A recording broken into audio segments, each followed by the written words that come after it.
Seattle. We're just a few minutes away from tonight's first pitch between the White Sox and the Mariners, so let's take a look around the major leagues. Last night, Miami's Marlins starter Jose Fernandez became the first starting pitcher to 500 strikeouts based on innings, with 14 strikeouts versus the Phillies to pass Yu Darvish. Aroldis Chapman, the Yankees' flamethrowing left-hander, threw the 5 fastest pitches recorded to date by StatCast last night against Baltimore, including one that registered 105.1 miles an hour. And per reports, the Dodgers are open to trading outfielder Yasiel Puig. At least they're going to listen. Stay with us. It's Jose Quintana and our Sox looking to even the series versus the Mariners. I'll be back with Hawk for the call of the game right after the break.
The original light Pilsner. Cheers, it's Miller time. By Honda. Get the Honda you love at the Honda Summer Clearance Event, now at your Honda dealer. By Xfinity. Xfinity X1 will change the way you experience TV. By Ford, America's best-selling brand 6 years running, inviting you to check out our fuel-efficient lineup at your local Ford store at localfordstores.com. And by your Chicago and Northwest Indiana Hyundai dealers. Test drive their all-star lineup today. Visit buyhyundai.com. Chicago White Sox baseball in high definition is brought to you by Xfinity. Xfinity X1 will change the way you experience TV.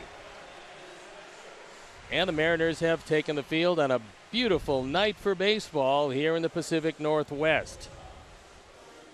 Let's take a look at how Robin is going to line up our Sox for the game tonight. Adam Eaton leading it off. Tim Anderson, who homered last night in the 2 spot. Then it's Jose Abreu, Melky Cabrera.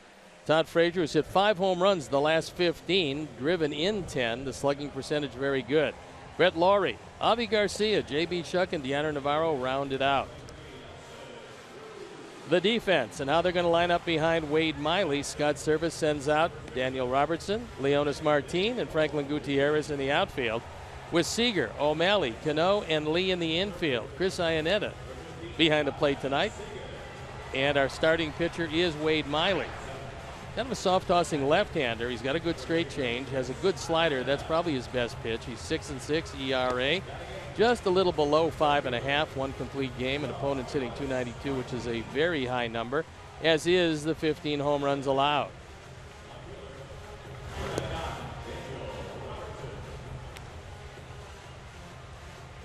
The umpires for the game tonight: Kerwin Danley behind the plate, Andy Fletcher is at first, Mark Ripperger is at second, and Joe West is at third. So Seattle comes into this one in third place, 7.5 games back of Texas.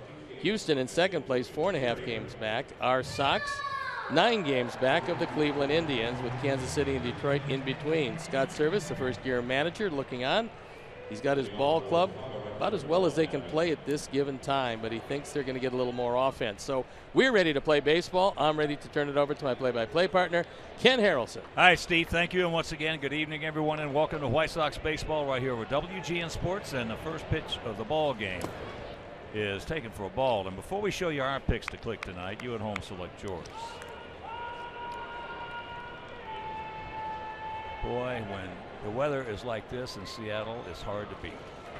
This is one gorgeous city and one gorgeous setting in the great Pacific Northwest.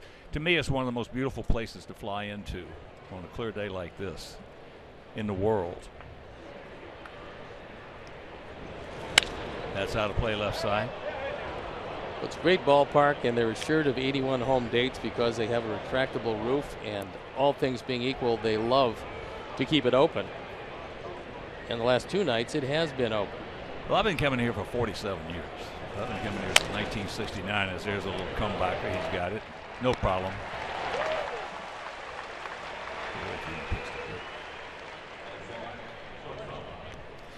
So I've been very, very lucky. In all the years I've been coming here, I mean, it has been unbelievable. Just for a few, very few times the weather's been bad. Most of the time it's been just like this in all these years. So here's Tim Anderson at 279. 5 homers. Boy, he hit a bomb out of here last night. Upper tank in left field. And here at Safeco, 331 down the left field line, 326 down the right field line, 380 in right center, 376 in left center. There's a line shot, base hit. All right, let's check out our picks to click tonight with one out. There you see fans going with Adam Eaton, Mike Leary and the crew going with Anderson, Steve's going with Cabrera, and our beautiful girl Gianna Francesca Casson is growing up. She is 13 years old today. Happy birthday, honey. We're going to go with Avi Garcia, 13 years old. That's when you know how fast time flies, because I remember wishing her happy birthday on her first. As you get older, it doesn't get any slower. It just keeps moving faster. I tell you, to me, that's one of the greatest formula, so to speak, of how fast time is. When you have a good friend like we have Eddie Casson, her dad, who takes care of all of us. He's got to change diapers for all of us and make sure we get on the right planes and everything. He's got his hands full. But when you got a good friend, his child is born. Next thing you know, she's 13 years old.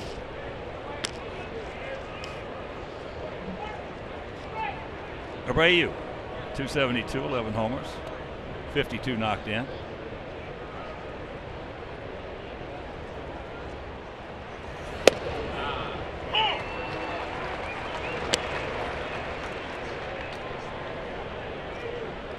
O'Malley is playing shortstop again tonight with Ketel Marte still battling an illness, so he's not in. Seager very good defensively at third, as is Cano at second. And get the lead man with a good throw, and then return is plenty of time, so that'll do it. Get a line drive base hit by Anderson. Meanwhile, we go to the bottom of the first, no score.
Alley leading it off, and it's Franklin Gutierrez. It's Robinson Cano. Then it's Nelson, Lee, Seager, who's been red hot, had a base hit last night in the big rally in the ninth, with Iannetta, Martin, and Robertson rounding it out. The defense, and now they're going to line up behind Jose Quintana as Robin is going to run him out there. Melky, JB, and Adam in the outfield. Todd Frazier, Tim Anderson, Brett Lawrie, and Jose Abreu in the infield, with Deanna Navarro behind the plate.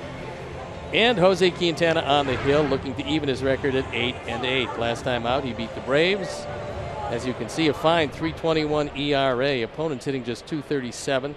Walks to strikeouts, unbelievably good, 28 and 105.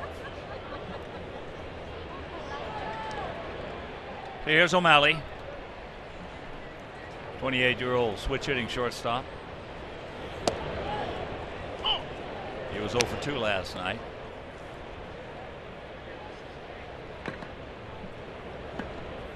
Mariners come in hitting at 261 as a club with a 3.96 ERA. Nice time. Okay. 1 out. But make no mistake about it, these guys come in at 47 and 46, and they're a better ball club than that. Well, they can hit the ball out of the ballpark, and that has shown up on a daily basis. So that's one thing you have to worry about. Starting pitching has been a problem because it's been hurt. Taijuan Walker's got a foot problem. They don't know when he's coming back. Felix Hernandez, who's been out with a calf problem, is coming back tomorrow, and losing your number one is a big problem. So here's Gutierrez. 2 for 3 last evening. Comes in hitting at 259 homers, 25 knocked in.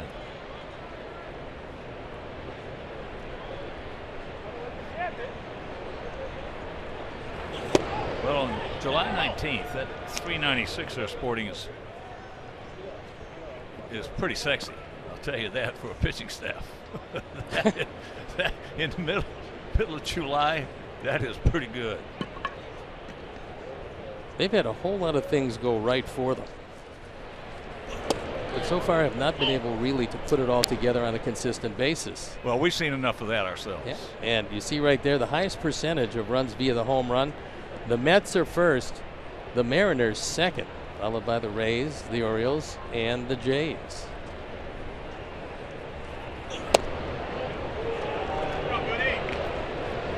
That's one thing about the home run. The home run in this culture of the baseball, as opposed to 10, 15, 20 years going on beyond that. The home run is more important today than it's ever been, because the pitching today is tougher than it's ever been, especially when you get to the 7th, 8th, and 9th innings with that stuff that coming out of the bullpen. And to put together continuation hitting, 3-4 hits in an inning, is more difficult today than it was 15 years ago or 10 years ago. So the home run now is at a premium.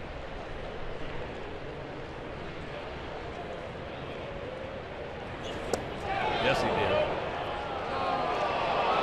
did. He gone. It's harder to string together 3, 4, 5 hits in an inning. Tries to check it up, but the appeal to Andy Fletcher, and he says, nope, you didn't, Franklin, so have a seat. Well, the irony of the situation for the Mariners is that when Jerry Dipoto took over, he wanted to assemble a speed and defense team with some good pitching, and he doesn't have that.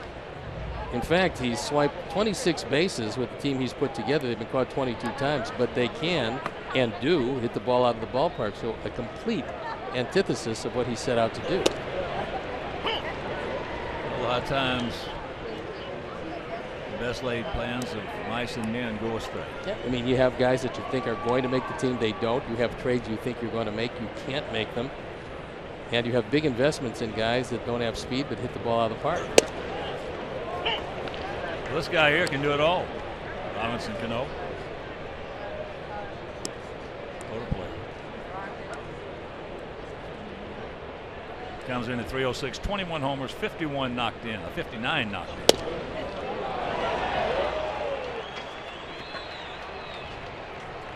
And he gone after 1-0 score.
Cabrera, Frazier,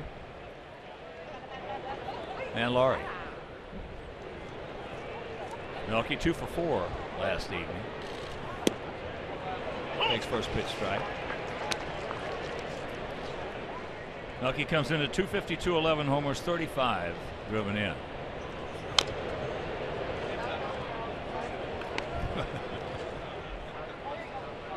Ball in and out of the well, one of the wells down there, bounced back, and Todd just bunted it back in. Wade Miley had a big year with the Arizona Diamondbacks back in 2012. He was 16-11, his ERA 3.33. He was a mainstay in that rotation. He was originally a #1 draft pick of the Diamondbacks, but their first round was the 43rd pick in 2008. Yeah, the numbers I had on Cabrera way off. He's at 298, 8 homers, 41 knocked in. And he's 0 for 1 tonight. This one could be contested. You see that Iannetta wants it up. Miley gets it there, and close enough. Kerwin Danley rings him up. So here's Todd. Todd 1 for 4 with a 2-run homer. A line shot right over the center field fence last evening. That was his 26th.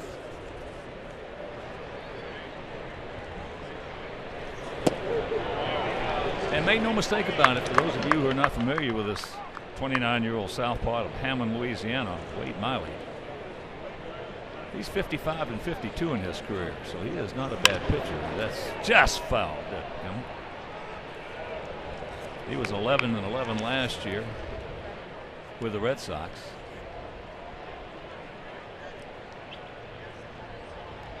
Well, Carson Smith went over in that deal, and Carson Smith looked like he was going to be the answer to their bullpen problems until he got hurt twice. The final time probably will cost him the season.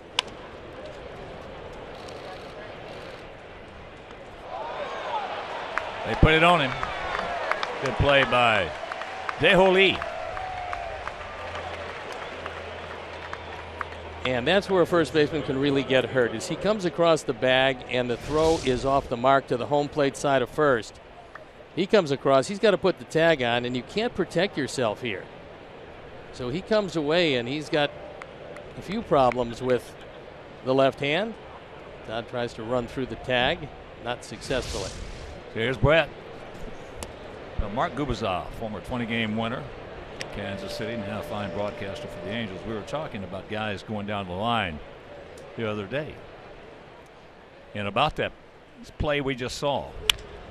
That ball hit deep into left field. He just looks up. You can put it on the board. Yes. Number 12 for Brett and his 1-0 good guys. That ball right over the middle of the plate. And that's run batted in number 36. And the Sox have the lead. So all 4 Sox runs have come via the home run. That was a rolling breaking ball. And Miley just watches it. Line drive out of the yard. So here's Avi.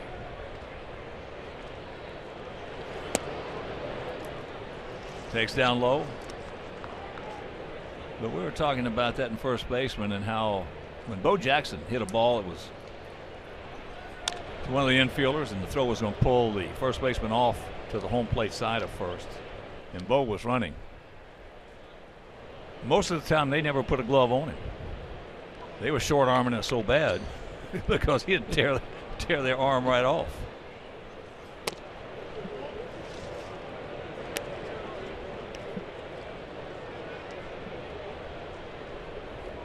With no bad intent, just the way it was. Ivy 2 for 3 last night.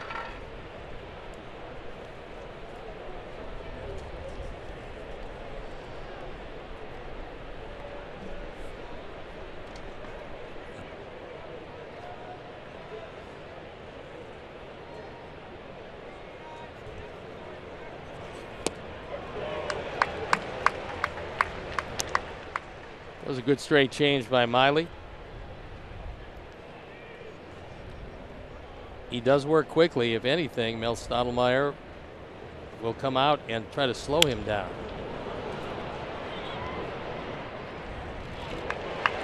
And that'll retire the side, but the home run by Laurie, and after an inning and a half, 1-0 Sox.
Hitting at 279, 23 homers, 58 driven in against.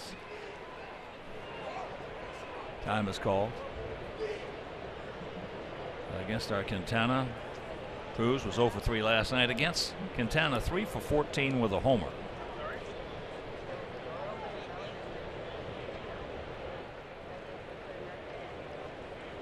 Outfield for the most part straight up.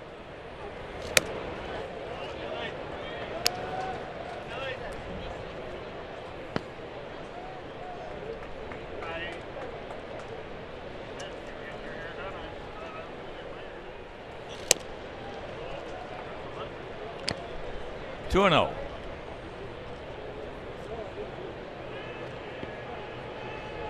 Wide open stance for Cruz, and he's got big power the opposite way.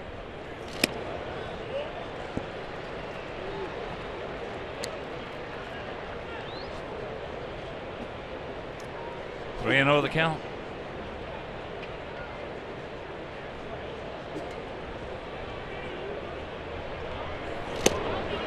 There's one.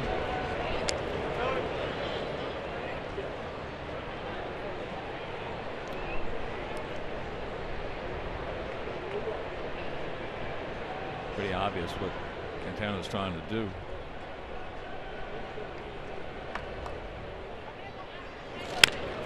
Full count. In years past, you may have had one or two guys that could beat you with a home run to the opposite field. In today's lineups, especially in the American League, there's a rule you get 4, 5, or 6 sometimes that can go opposite field.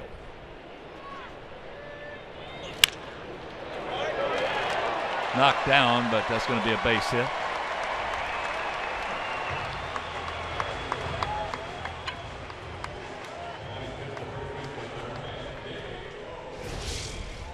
Cruz doesn't have great speed, so if Anderson catches it, it's still going to be a difficult play, but he's able to keep it out of left field, and that's it. So the first hit of the game, recorded by Nelson Cruz. And here's Lee. A couple of years ago, hit 44 home runs. over in Korea. Takes first pitch strike. 34 years old. Dejo does have an uppercut swing, but no speed at all. So a ground ball will turn into his 8th double play grounded into. And the count 0-2. This is not a young ball club. It's the youngest member in that lineup, 28 years old.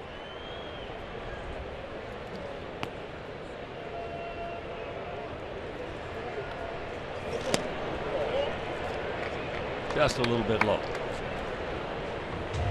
Outfield straightaway, very deep all the way around for a guy that does have big power.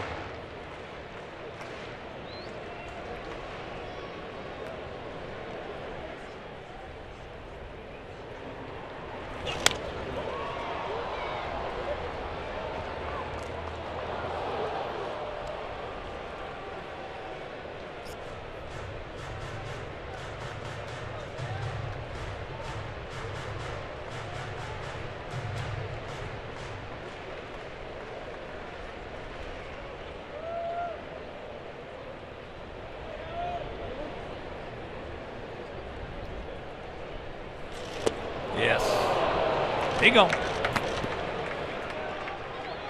Third strikeout. Set him up with a steady diet of low fastballs, and then that slow breaking curveball out of the zone and lead down on strikes. He's a guy that is going to strike out a whole lot. Factored over a full season, probably 175 times. Here's a good player, Kyle Seager. 287, 18 homers, and 63 driven in.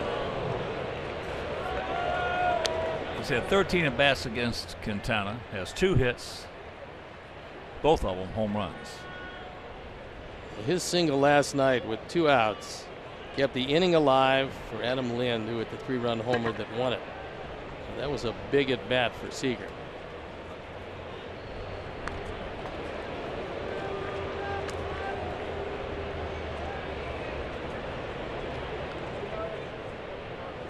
Well, the game in Kansas City and that one last night, 2 of the tougher losses we have had. And the circumstances mean so much to the degree of how tough it is.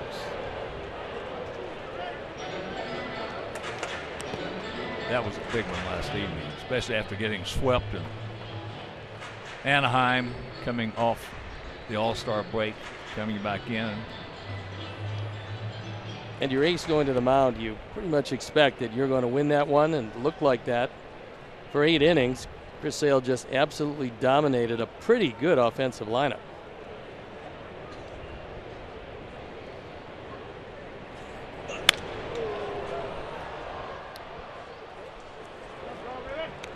Count hangs at 0-2. Chris Sale last night over 8 innings gave up just a 1 hit through 100 pitches. That base hit back up the middle by Gutierrez, the only hit they got. 3 walks, he hit 2, fanned 6. He was brilliant. He got a no decision for his efforts.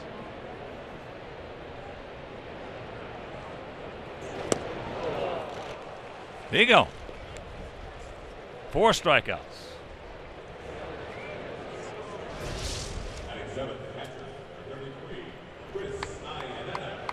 Slow breaking ball, that one low and away, and Seager goes down on strikes.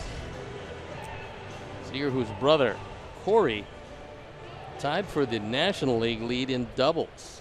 Young shortstop, just came up with the Dodgers, and he's going to be a great one. So here's the veteran Chris Iannetta.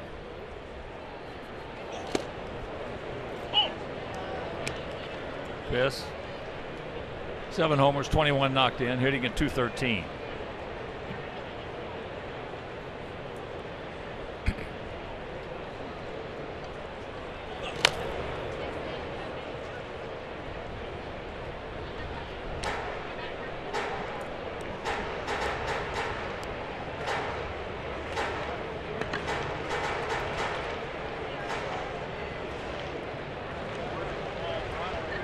the Moose is having a bit of a problem. All strung up.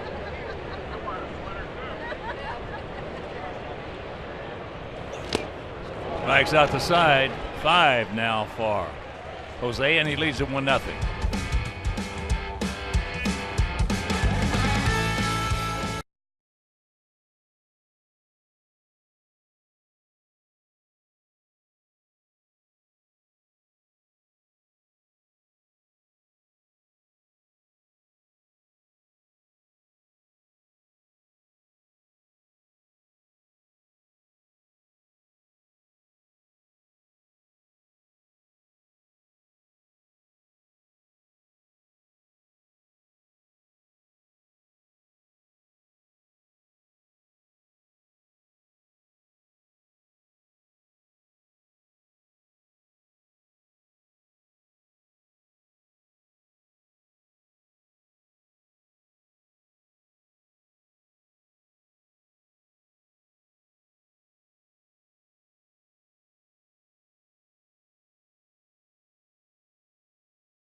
Anytime you lose that way, it's hard, it's gut-wrenching, all that kind of stuff. But you know, when there's another game today, you come back, and we've had guys that, you know, we've been the lows of the low and found our way back and played pretty good baseball. So you just continue to grind. I mean, that's the only thing you can do is come back here and get a good attitude and get after it.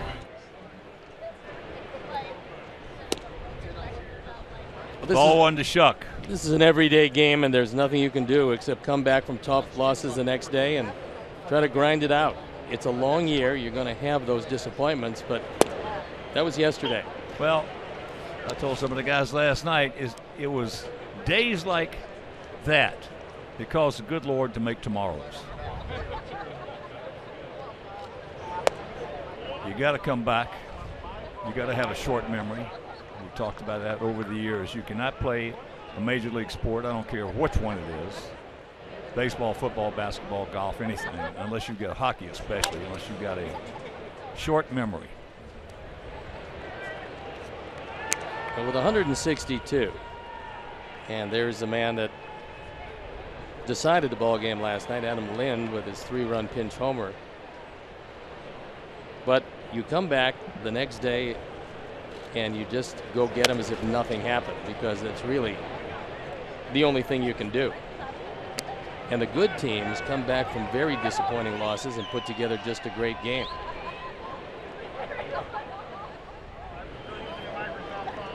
Well, if you start having pity parties, you got a whole bunch of problems. And nobody's going to feel sorry for you in this game.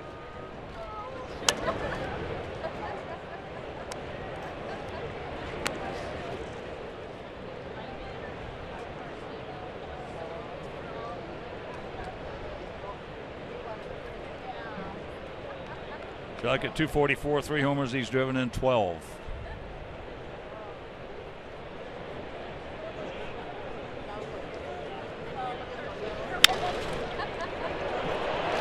David picks it up. Close play, but they say he got him. Hey, Chicagoland viewers, it's time for the Subway third inning triple play promotion. Text Subway 3 to 97999 right now. The 300th texter will win a $30 gift card to Subway restaurants in the Chicagoland area. Subway, fresh is what we do. That was a good play by Seager after he lost control of it, realizing he had just enough time and got it across and barely got him. So Seager, who won a Gold Glove a couple of years ago, has committed 12 errors this year, but he's still pretty steady. He's a good player. You don't make $100 million in this game without being a good player.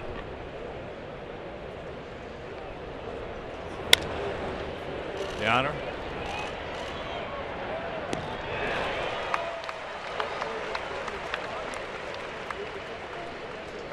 Signed a new contract for over $100 million. Well, signed and developed by these Mariners. They felt because of what he'd accomplished and because what they feel he's going to accomplish, he would be one of the cornerstones to build a team around. But their biggest problem is that the farm system has been somewhat bare, and so they're going to have to spend some money to go out to fill in around Seager.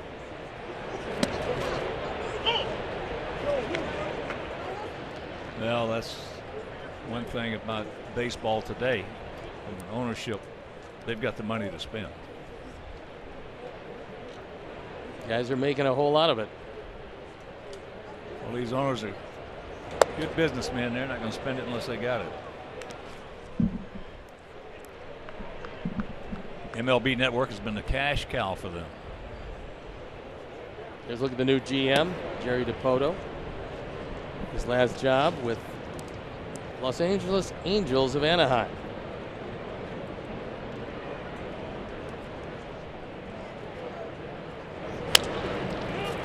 Right to the bag. That didn't take long, and we'll go to the bottom of the third.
Bottom of the third inning.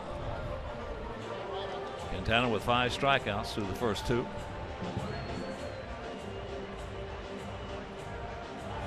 It'll be Leonis Martin, Daniel Robertson, and back to the top of the order with Sean O'Malley. Their hitting coach is Edgar Martinez, who was one of the great designated hitters around. He had some just magnificent years. There's a look at Edgar. And he understands his craft because he studied like very few others. Talked with Mike Blowers, who does television for them, and he came up with the Yankees, and he said that he'd never seen anybody work as hard as Edgar worked. He said the work ethic is what made him the player that he was. He got to the Mariners in '87. Last year was 2004. But he did something that I've never heard anybody do, and that's take batting practice with the metal batting donut on his bat.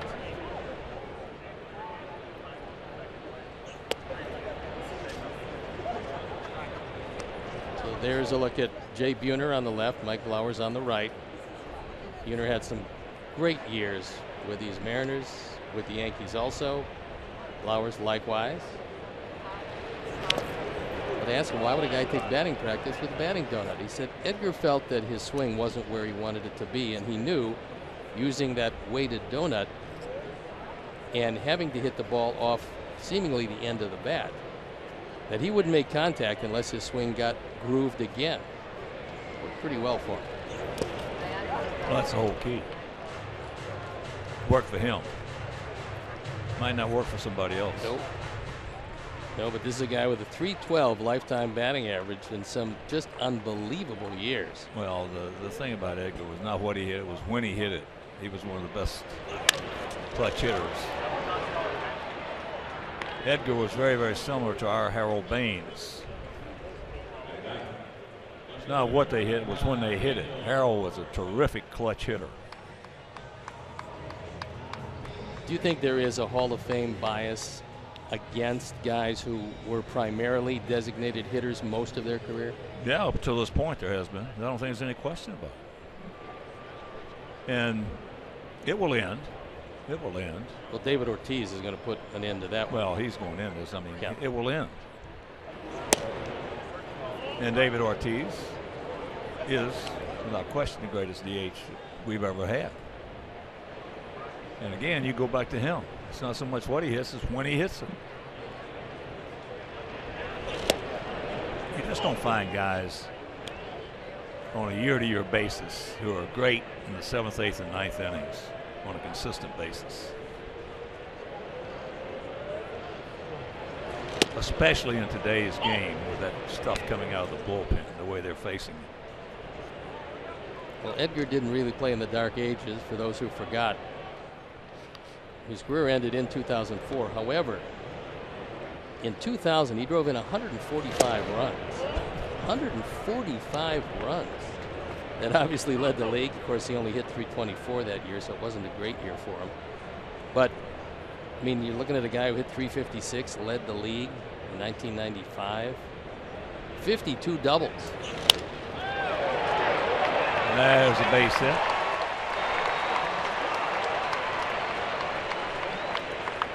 So Robertson, a one-out single.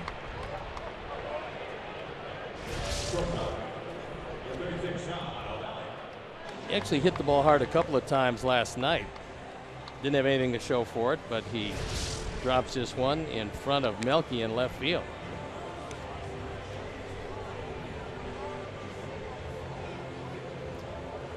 Casey Condell, first base coach. He was a scrappy little guy that came up with Montreal originally. 1986, ended his career with the Indians in the major leagues in 1997. Here's O'Malley, grounded out for Frazier. There's a look at Casey.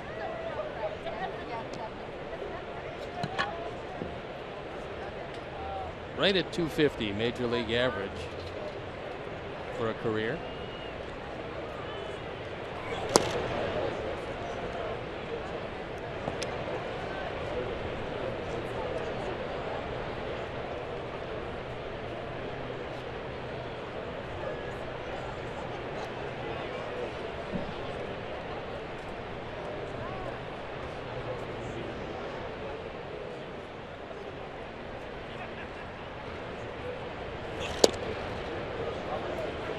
Close, didn't get it. 2-0.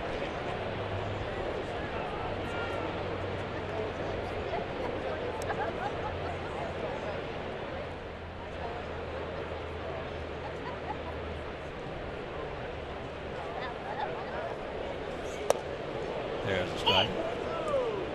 In case you're just tuning in, the home run by Brett Laurie. Of course, with that home run, ante goes up. The White Sox Charities, Alex Snellius, another generous donation in loving memory of Ursula.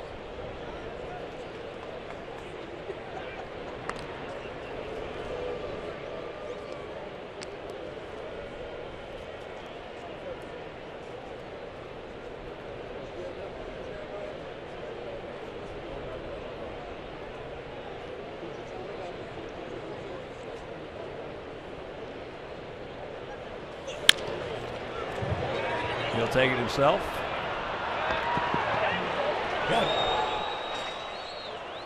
And that'll retire the side. We're into the fourth, leading by 1.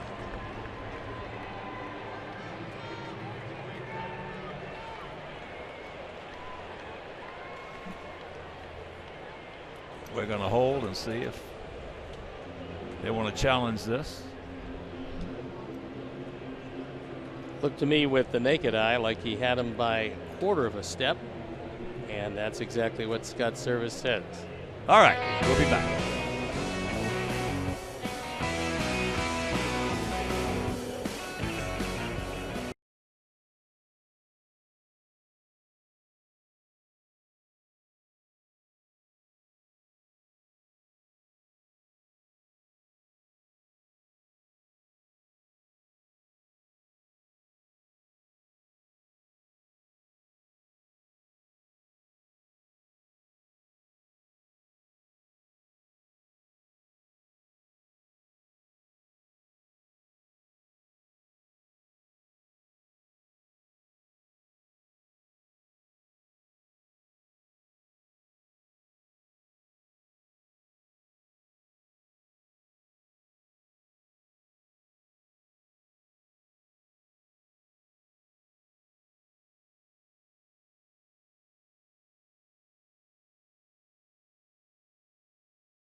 Tim Anderson lead it off here for us in the top of the fourth. Takes ball 1. Tim ripped a single in the left field back in the first inning.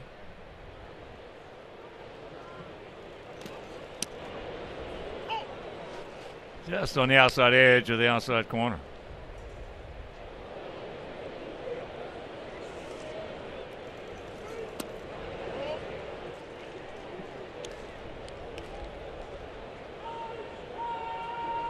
Playing Tim as a pull hitter in the infield and pretty much straight up in the outfield.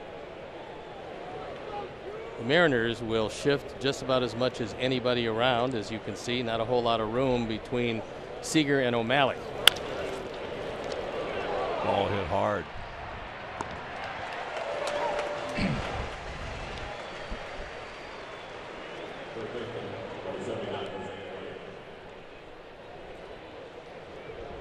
Sox fans, you can manage a game along with Robin by logging onto WGNTV.com and click on the WGN Sports Game Zone banner for the latest stats and information. Sox Game Zone is powered by Dodd Camera, family owned for 125 years, handling all your photographic needs. Dodd Camera, where the focus is on you.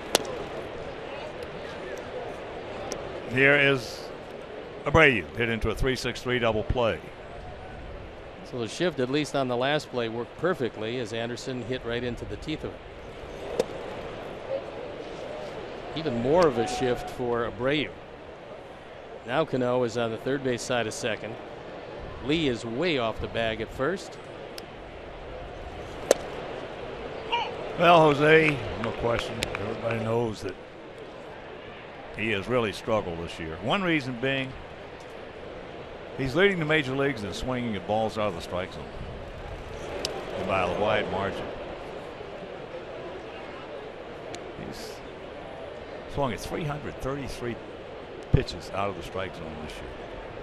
You just told me that before the season started. I said, you're crazy. Going into his third year with the first time and the most protection he has had since he has been in the Sox uniform. As there's ball 4. It was one thing. I mean, last couple of years, like any hitter, you're going to swing at a lot of breaking balls low and out of the zone. I mean, that's just kind of what they do because it's hard to identify the better pitchers' sliders and curveballs when they're away. But this year, he is taken to swinging at some pitches inside off the plate, giving him a 25-inch plate, which is tough enough to defend 17 inches, let alone 25. His plate this year has been wider than 25. He has had, and he has looked like he has been guessing a lot this year. It strikes, and when you do that, you're going to swing at the pitch. Meanwhile, we'll go to the bottom of the fourth.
Injury report, and it is Johnny Peralta, who was hurt before, is hurt again on a 15-day DL with a ligament strain, and Han Jin Ryu, who can't get off the disabled list, hurt once again, and his season is in jeopardy. So the Dodgers thought he was going to be a good one. Turned out that he can't stay healthy.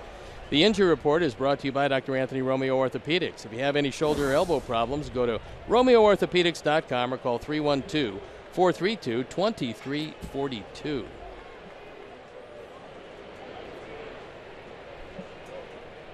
Here's Gutierrez. Our guys lead it 1-0. Home run by Brett Laurie. That was his 12th. And if you'd have told me that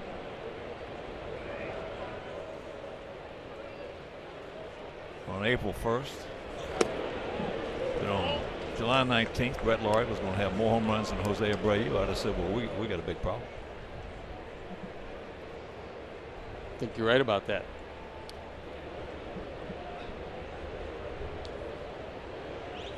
Got the shift on.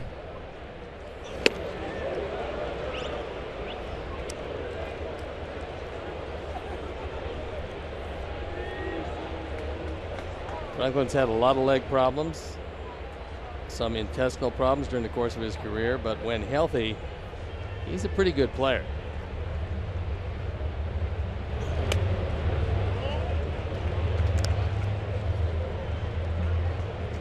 Used to be just an outstanding center fielder. These days, he usually is relegated to one of the corners, as Leonis Martin is a fine center fielder. Right to the shift.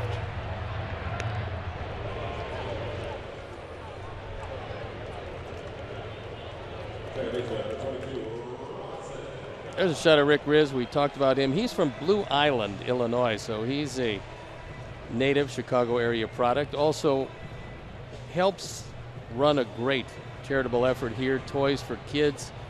It's Christmas in July here today. Santa is roaming the ballpark, and Rick, year after year, make sure that a lot of kids in the greater Seattle area have toys for Christmas. It's just a wonderful, wonderful charitable effort by Rick. Oh boy, we got a 1-1 game. Robinson Cano, number 22, RBI number 60.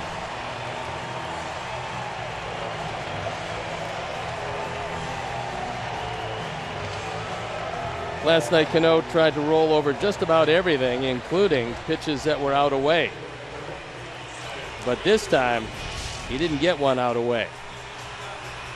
He got one that hung on the inside part of the plate. Gianna Navarro wanted his pitch away, didn't get it there, and for Jose, cost him the long ball.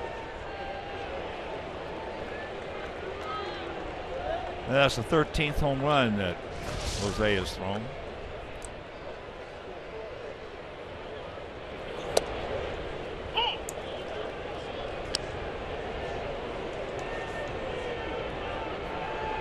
That's the 134th home run hit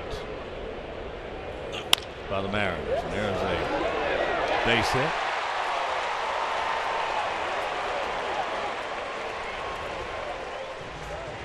You play your shift as to the tendencies of each and every hitter against whoever is going to the mound. And that time they were playing Cruz as dead pull hitter.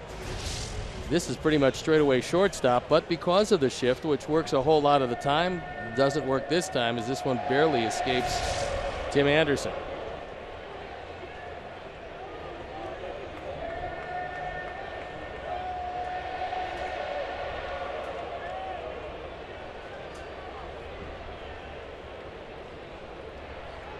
So here's Lee, Dejo Lee.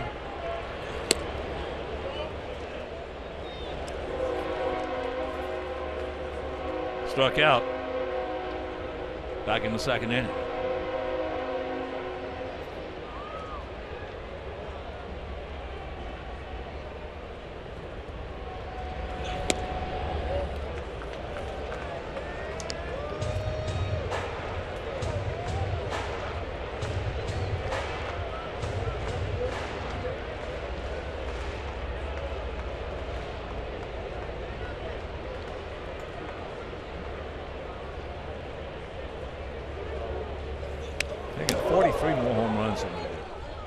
Playing in a bigger ballpark.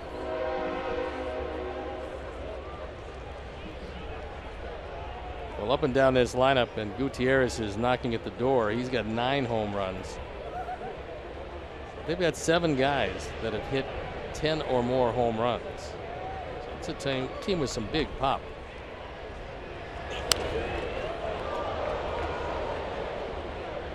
That's why what we touched on earlier really comes into prominence in today's game.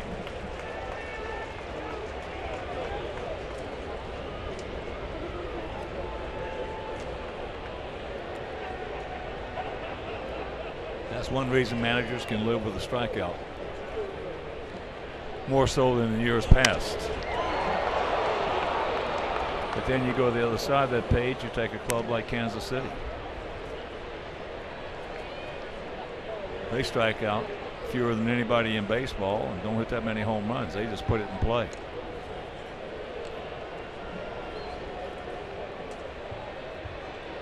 Talking about Kansas City, Cleveland beat them 7-3 at Kauffman Stadium.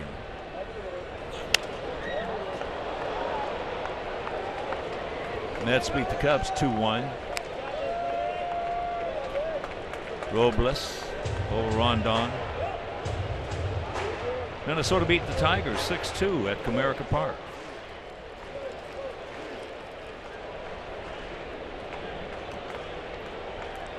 Coming into play tonight, Kansas City had the second highest batting average in the league. Only Boston was higher. However, our ball club had actually scored more runs than Kansas City by 1. 372 to 371. Overall, this has not been a great year for Kansas City, not because they don't have a good team. It's because they've had all kinds of injuries. You don't lose 3 of your big guns like they did. And 2 of them.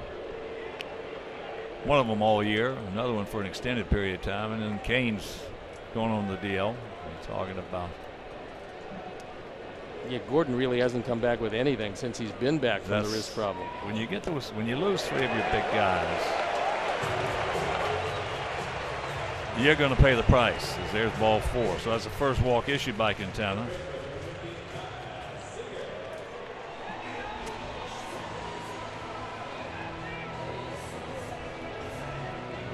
We didn't lose one of our big guns offensively, but we lost a guy who was really starting to swing the bat, and where he was making his mark and made his mark with us was in that outfield. Austin Jackson. We lost another guy that seemingly was innocuous at the time that really changed things for the bullpen, and that's Jake Petricci. That was a big hurt. I mean, yeah, we don't talk about it a lot, and when you lose a middle guy or a guy that picks up an inning here, not really your official setup man, not your closer, you have a tendency to disregard that injury, but it really put a lot of pressure on the bullpen, turned things a whole around. I mean, he was last year a very versatile pitcher for this team. Could fill a lot of spots, and this year gone. That was a big hurt, and that's into left field. Melky is there. Yeah, Jake was a guy that Robin could count on. 2 down.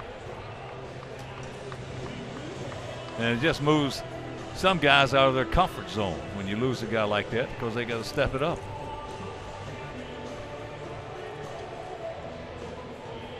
But for me, the biggest loss we've had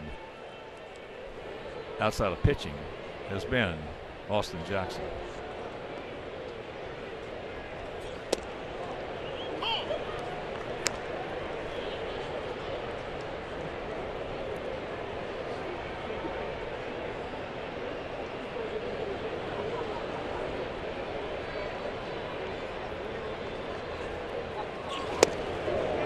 But you don't have a situation like we had. We had the best bullpen in April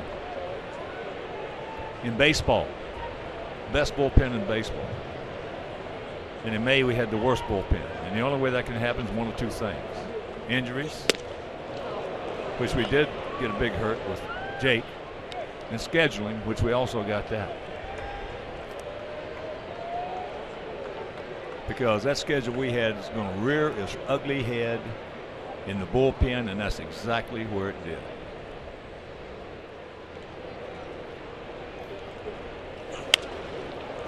It's out of play. Iannetta struck out his first trip. Big man right here in the scheme of things, in the psyche of this game.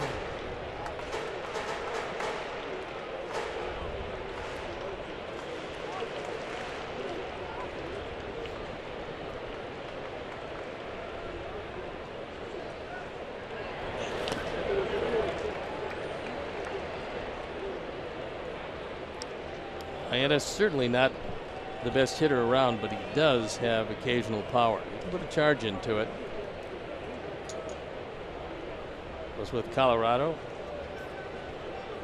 and came here from the Angels.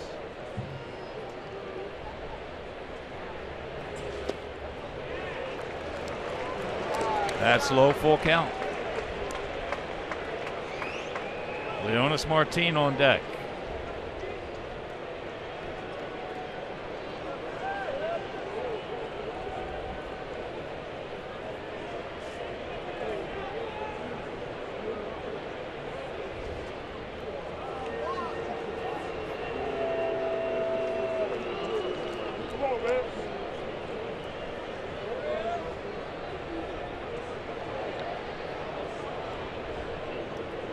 Two out, they'll go home.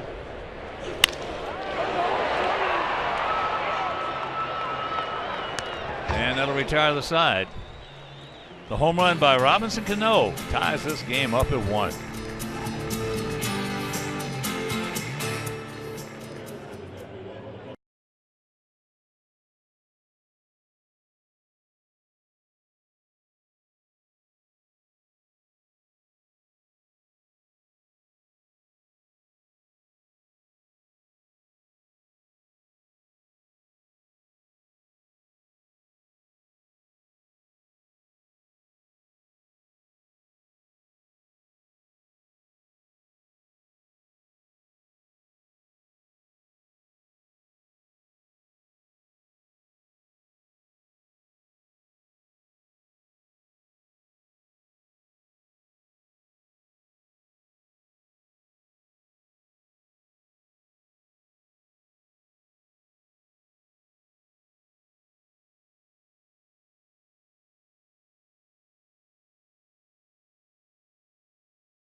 Frazier, Red Laurie, and Avi Garcia to face Wade Miley.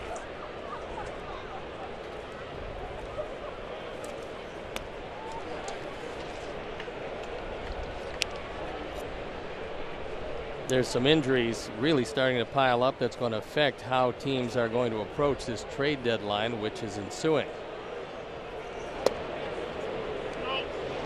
Peel, nothing doing, but Clayton Kershaw, he's got an uncertain return for the Dodgers, and losing a bona fide #1 and as good a pitcher as there is in the game is tough. Zach Greinke not coming back anytime soon for the Diamondbacks. They're two of the better pitchers in baseball, and no return imminent for either of those guys. However, the Diamondbacks not really in it. The Dodgers, in second place behind the Giants, are right in the thick of things.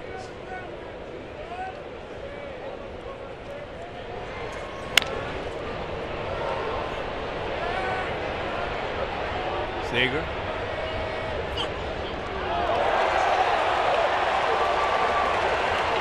I think he's got it. One out. What a play by Kyle Seager. That ball was up there for seemingly forever. He got back, located the wall. It's a very low wall over there in foul territory. And the mom is trying to protect her head as Seager goes up and over and into her lap. Wow, Kyle, meet the fan. Meet Kyle Seager. That's popped up right side off the bat of Brett Laurie, who homered. So quickly, 2 down. Check out the White Sox baseball blog at WGNTV.com, sponsored by Jeff Vukovich, your local nationwide insurance agent serving the area for 38 years. To join the nation, visit jeffvuk.com because Nationwide is on your side. That'll bring up Garcia. Avi went out to right field.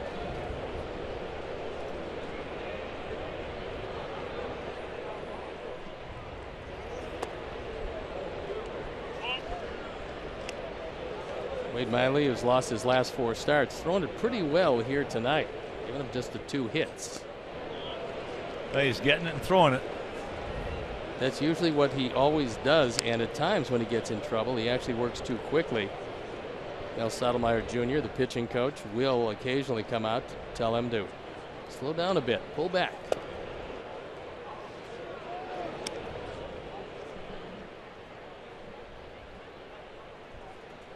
Two out and the 2-1 pitch.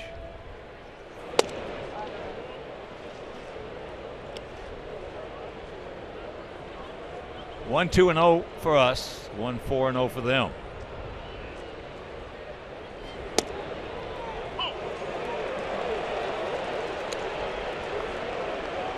Full count.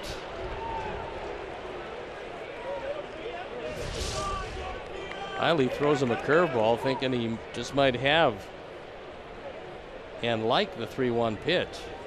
Avi thought it was down. Erwin Danley thought it was good enough. And that's ball 4. Once again, it's a big shout out. Happy birthday to Gianna Francesca Casson on her 13th birthday. So here's JB. Grounded out to Seager at third base.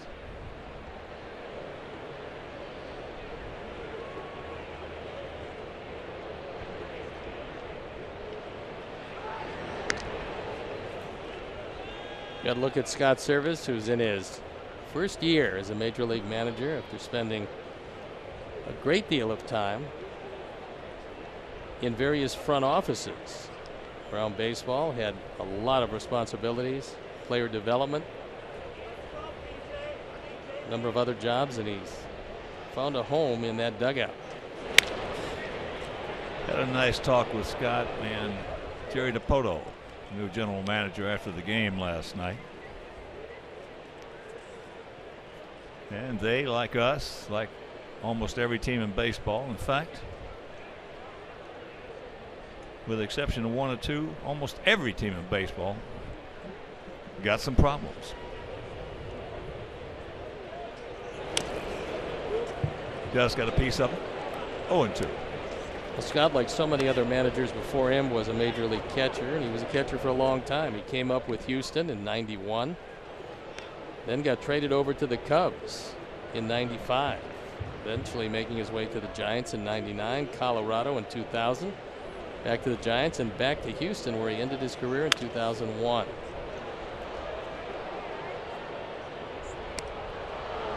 So the last 4 years, he was an assistant GM and involved with scouting and player development with Los Angeles Angels, where he was very close with Jerry DiPoto.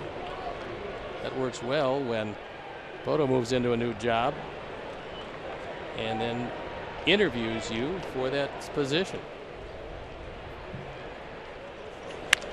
There's a shot base hit. So Ivy will pull up at second.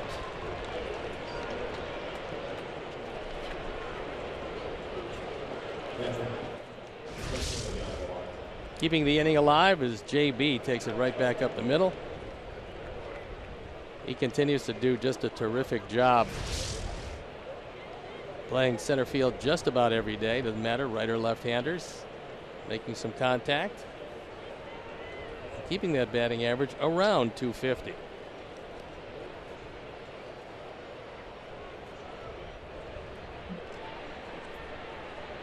So it's up to DeHonor. He bounced down to Sean O'Malley, the shortstop. 2 on, 2 out.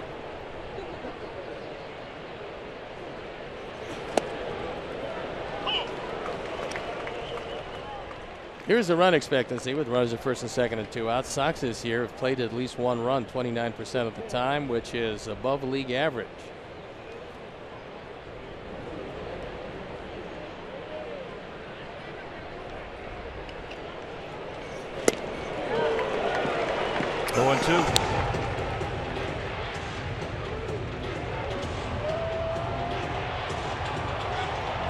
Leonis Martin has a cannon in center field.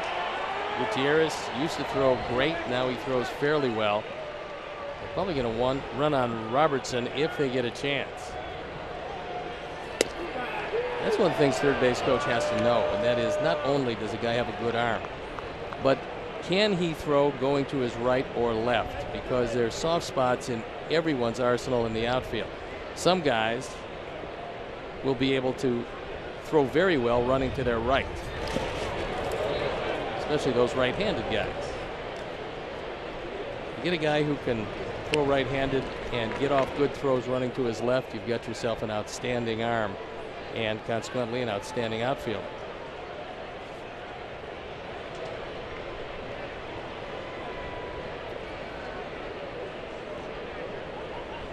Two. Just didn't get a piece of it.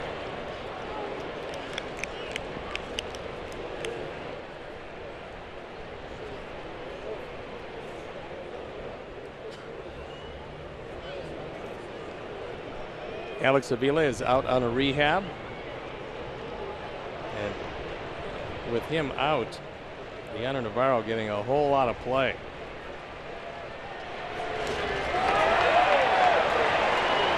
Got him. We're halfway home, still tied at 1.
a 1-1 tie. 1-3-0 for the good guys, 1-4-0 for their guys.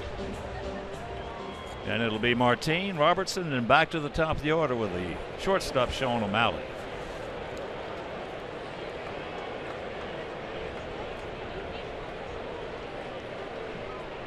Martin grounded out to Brett Laurie at second base.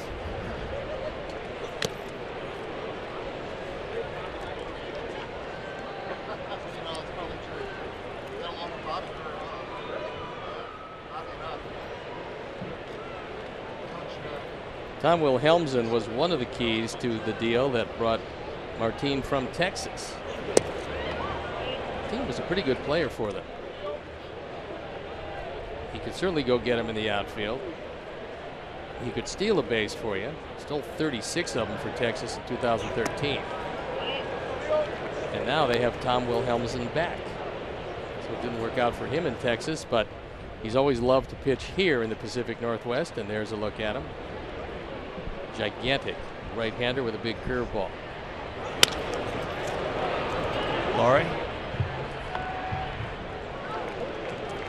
The fifth inning is brought to you by Fifth Third Bank. Take the weight out of banking with Fifth Third's faster mobile app.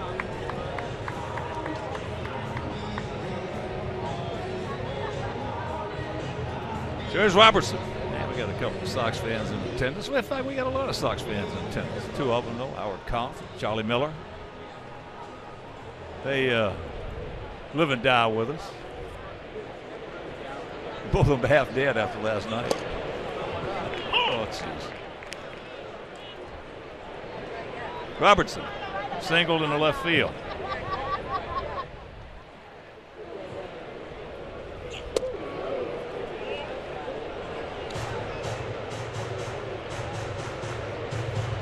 Jose's at 75 pitches, which is not a particularly big number.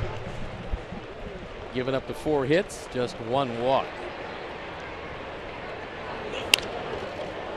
That's softly hit, and that is going to be a Kansas City special right there. Does a good job of controlling it. Now it gets away. There was really no reason to make that throw, especially in a tie ball game. So that ball does skip away. It's going to go E8. It goes base hit E8. Doesn't hit it hard. Able to drop it in front of JB. So he gives it every effort, just can't get to it. Does a nice job of trapping it to make sure it doesn't get by. And he's not going to get him as Jose was off the bag. Could not come up with the throw. And there's the go-ahead run in scoring position. There's O'Malley. Grounded to third, grounded to second. That ground ball to second was a 4-3 double play. Sox have turned out 83 twin killings this year.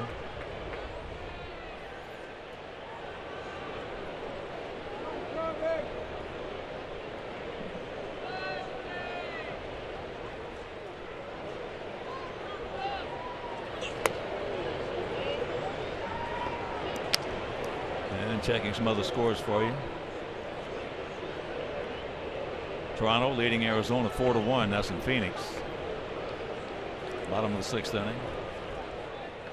Texas at Anaheim tied at 3. Bottom of the 4th. We mentioned the Mets beat the Cubs 2-1. Pittsburgh over Milwaukee 3-2.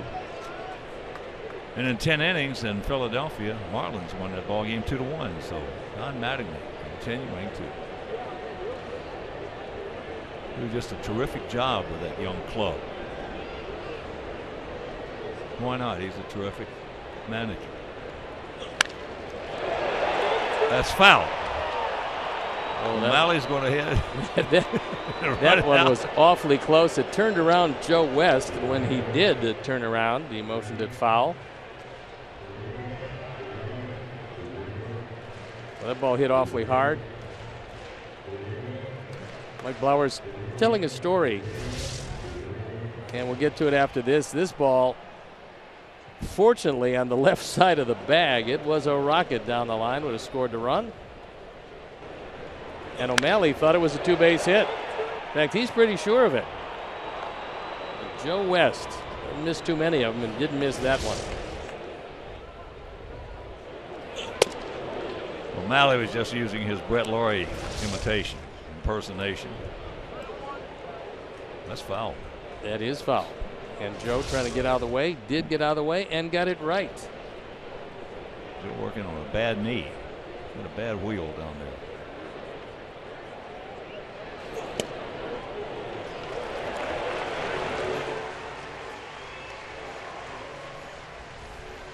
Provide your guests with the ultimate all-inclusive White Sox experience in the home plate club or Magellan Scout seats. These two premium seating areas are the best way to entertain your most important clients, employees, friends, and family.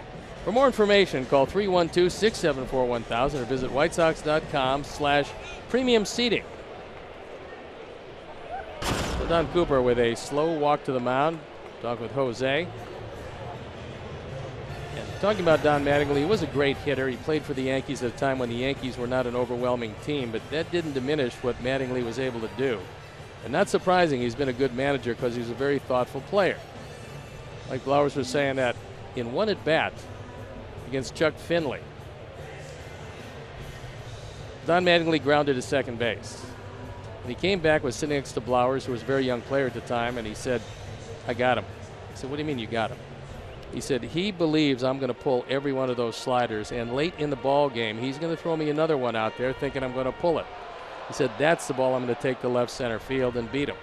And that's exactly what happened. And Mike Blowers at the time realized that there were some hitters capable of setting up pitchers or using to their advantage a situation as he did there. Now, in this age, Miguel Cabrera can set up pitchers. You don't see it too often, but Miguel can do it. Well, it's very hard to set up a guy when you're going to face him twice. Mattingly in those days, you're going to face Chuck Finley 3 or 4 times. So you had an opportunity to set him up. But besides being a good hitter, Mattingly was a terrific first baseman. He was just a great player and a great guy in the clubhouse. And unfortunately for him, when he did come along, the Yankees were still a ways away from putting it all together as an organization. They were very good before he got there and very good after he departed.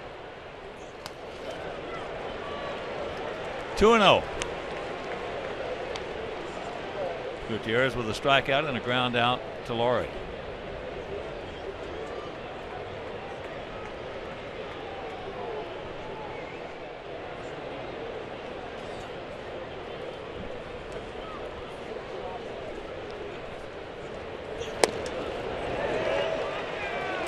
Three and 0 the count.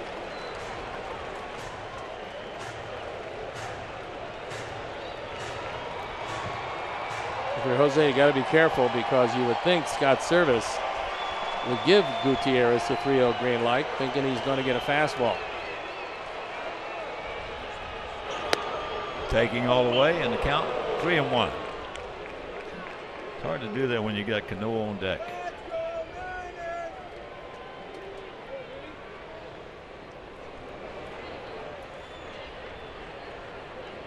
That man right there.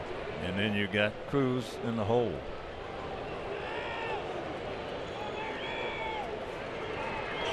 That ball line right at him.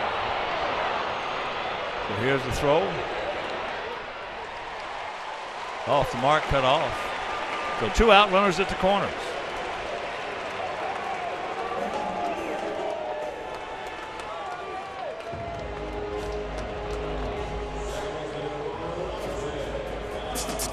Our Mazda replay last time up with 1 out, a rolling breaking ball. And Cano rides it out of the yards for his 22nd home run, his 60th run driven in. And last year he got off to such a slow start before finally turning it on. This year he got off to a very quick start and continues to be one of the offensive leaders of this team.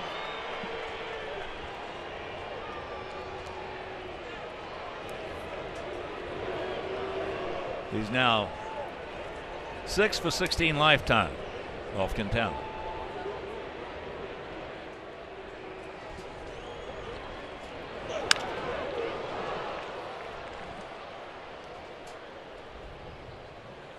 Wins above replacement. Major league leaders Mike Trout, Josh Donaldson, Jose Altuve, Chris Bryant, and Robinson Cano. We've still got a ways to go yet. Mike Trout is among the leaders in all of baseball on a yearly basis, and he's right up there again.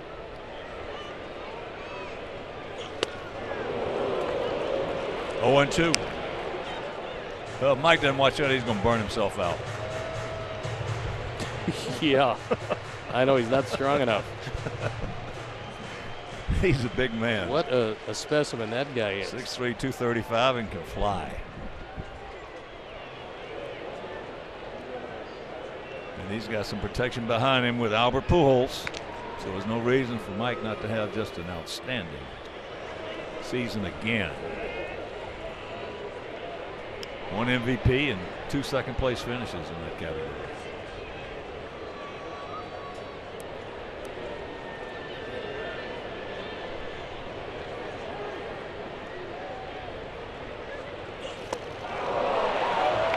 He gone. And that'll do it. We're still tied at 1.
It'll be the top of the order. Adam Eaton, Tim Anderson, and Jose Abreu to face Wade Miley. Eaton has bounced softly back to Miley and grounded out to first softly.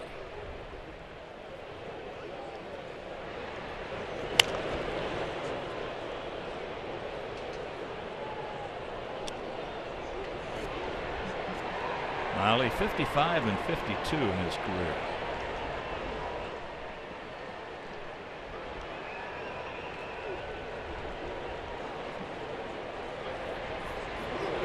Wade LeBlanc, who started for him last night, pitched well, went 7 innings, giving up 2 home runs, solo shot and a 2-run blast, and that was it.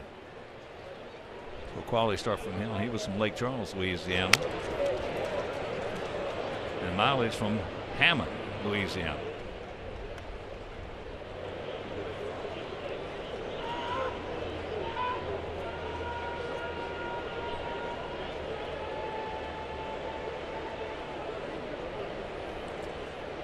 As we get closer to the trade deadline, there's a lot of scouts from all over, and one of the guys they're really interested in is Wade Miley. 1 out. I don't know why. They should have more than that interested in Wade Miley. There's going to be a few of them because this is a guy that knows how to pitch. He's a left-hander, can get the ball over the plate. There you look at the numbers so far. He gave up the solo home run to Lowry. Q has given up just a solo home run to Cano. That's been the sum total of the scoring in this one.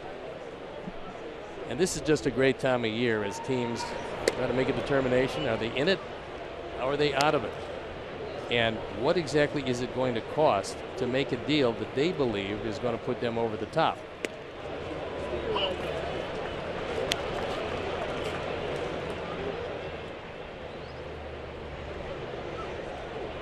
One pitch. Tim is singled sharply into left field and grounded sharply to short.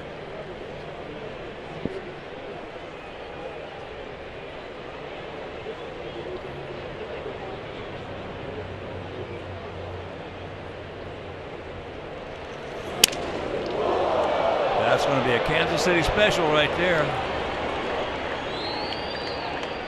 So good speed aboard. And has been the case since Tim Anderson came to the major leagues. When he gets one hit, he normally gets a second one.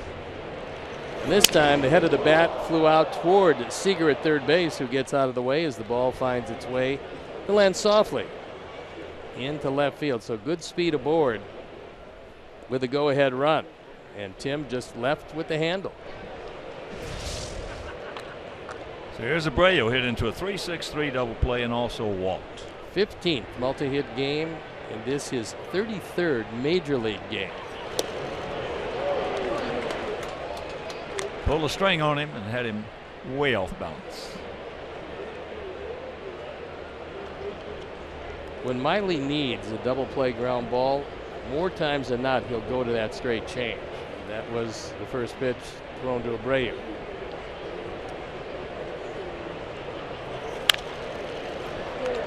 There's one, and rack him up. We'll go to the bottom of the sixth. Still 1-1.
Bottom of the sixth inning.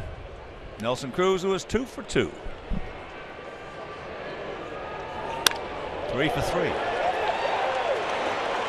Oh, he's just so strong.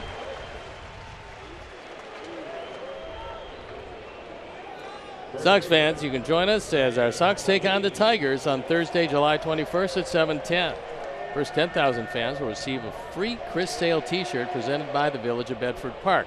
Bring your business home to Bedford Park and win big. Purchase your tickets today by visiting whitesox.com or calling 866-SOX-GAME.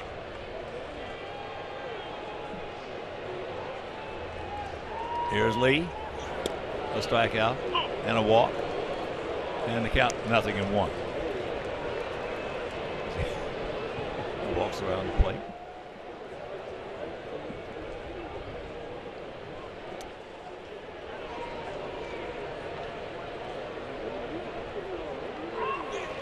Cruz is one of the best in this league at being able to hit with short arms.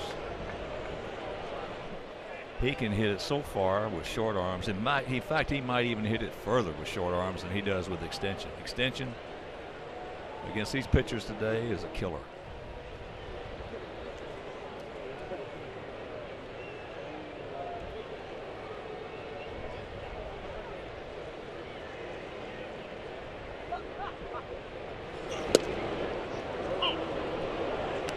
Take another look at this.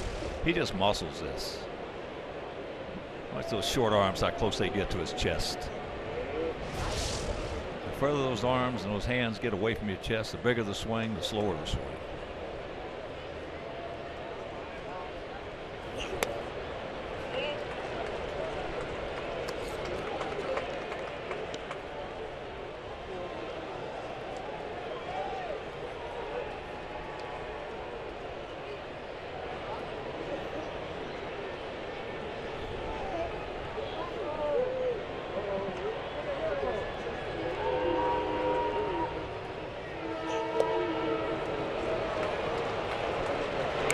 Full count.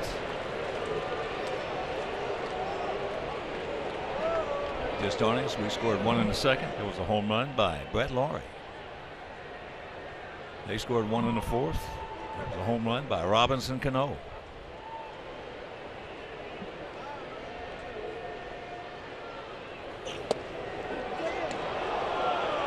Boy, I'll tell you what, that was even though it was on the inside, that was a good pitch to hit, and he just absolutely got froze. 3-2. Wow. See where Navarro wants it? That's exactly where Jose threw it. And he rings him up.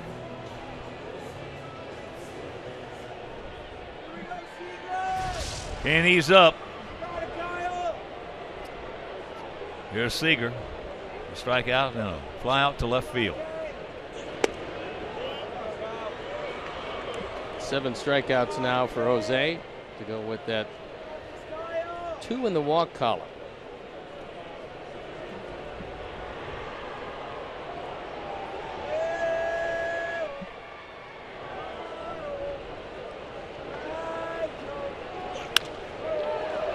That's can of corn. One of my buddies texted me, "Why are you demeaning Kansas City with saying that those soft singles?" I'm not demeaning them, I'm complimenting them. As I've said many times, I wish our offense could do that. Get those little duck snorts just over the head of the infielders, get those little infield singles.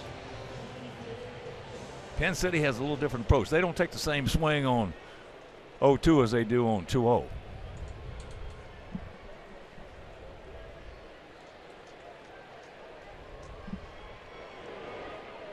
Here's Ionetta, a strikeout and a ground out to short.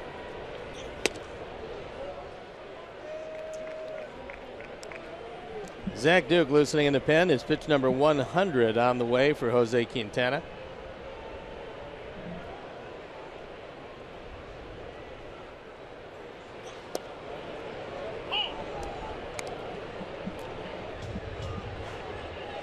One and one to count.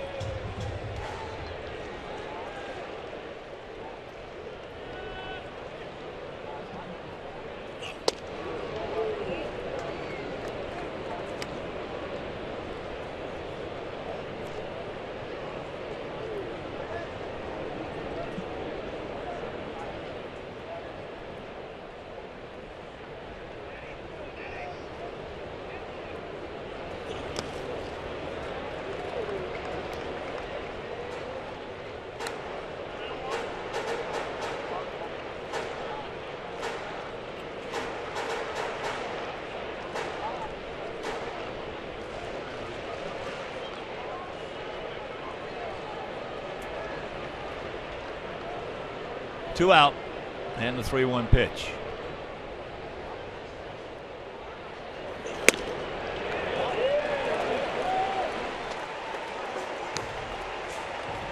Sox fans, you can join us as our Sox take on the Baltimore Orioles at home on Saturday, August 6th at 6:10. First 20,000 fans will receive a White Sox retro batting practice pullover presented by Coca-Cola. To purchase tickets, visit whitesox.com. And Don Cooper making a trip to the mound.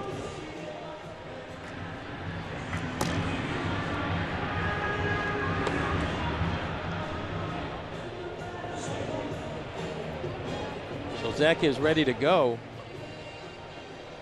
And twice Martinez played Pepper with Brett Lawrie at second base. So he's tried to pull the ball a few times, hasn't had any success. Jose just has to get him one more time, get out of the inning, and keep this game tied. Well, he's still dangerous, Martin.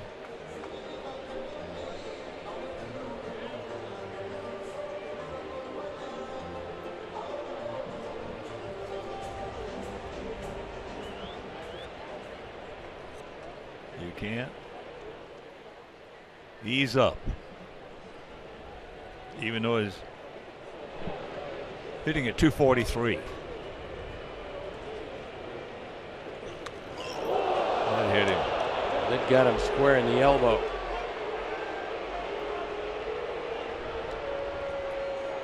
Not that dangerous.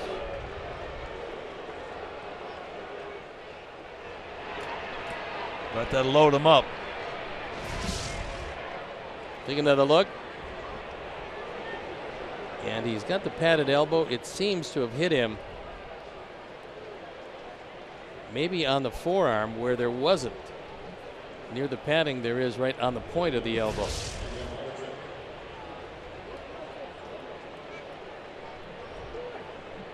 So here's Robertson. He is 2 for 2. Saw single to left and a little ducks north to right.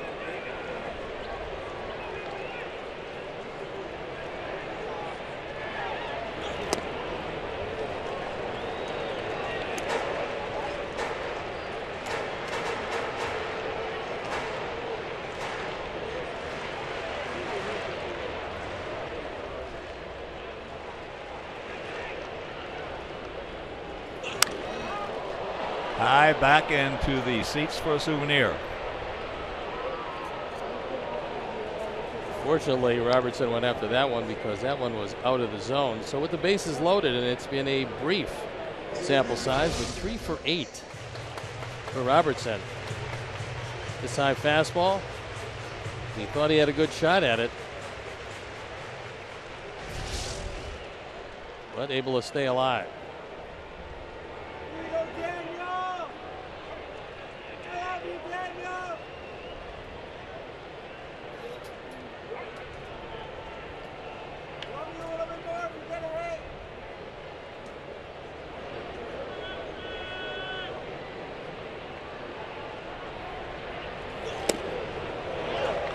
Pitch right there, and it goes Robertson's way. 2-1.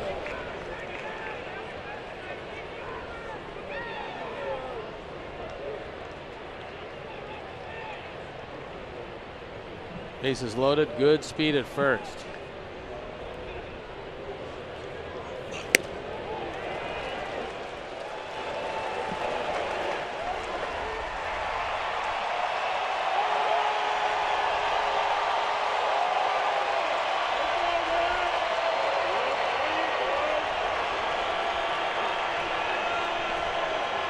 Blue plate special for the hitter.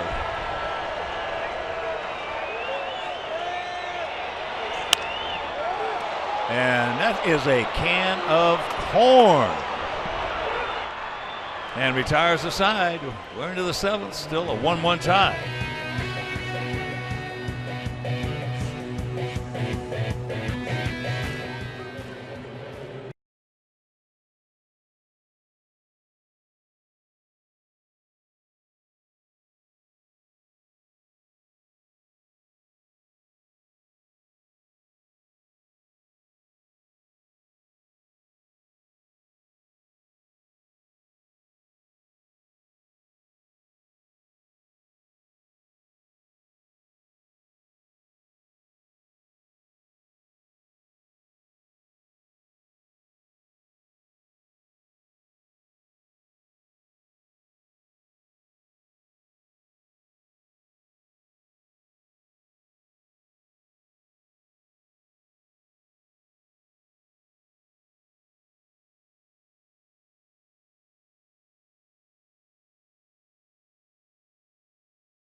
25th at 7:10.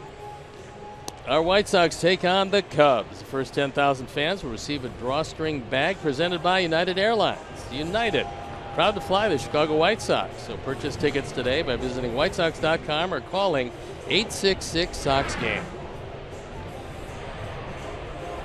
Mark Seipold, Sparky, Joe Bonilla, Jackie Cruz, and good crew we have most of the time on United. Go along with Bernard Young and his crew at Atlantic Aviation. Oh, what a job they do.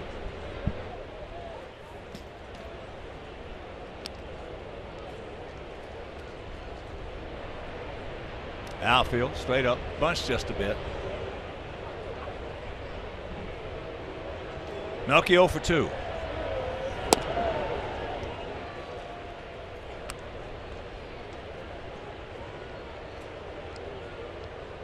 These guys see scouts in attendance. Came to see Wade Miley. They like what they see.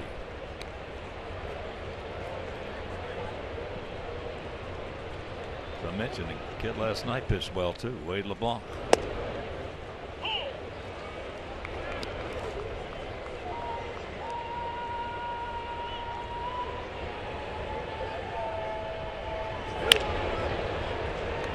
That's foul. Problem is there's so many teams looking for the exact same thing. Everybody wants a playoff quality starter. They're not going to be easy to come by, and most teams would dearly love one more arm in the bullpen. Also, not easy to come by. That ball hit hard into left field. He looks up. You can put it on the board. Yes! Just a bullet out of here, and it's a 2-1 Sox lead. Zach Duke with the catch.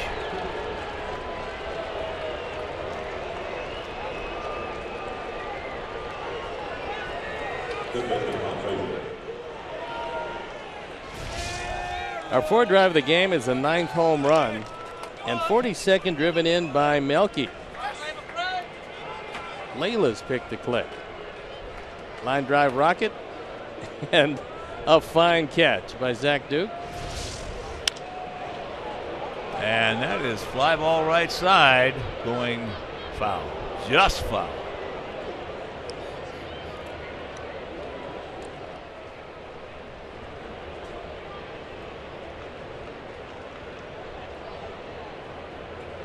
Carson Fulmer on the left. Oh, what a nice debut he had in Anaheim. First man he saw was Albert Pujols, one of the best hitters in the last 50 years, and he got him on 3 pitches.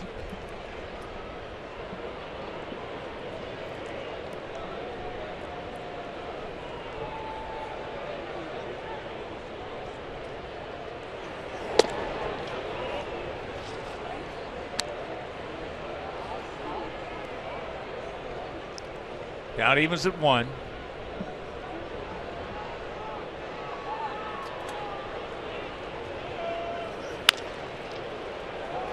Get in there. He will.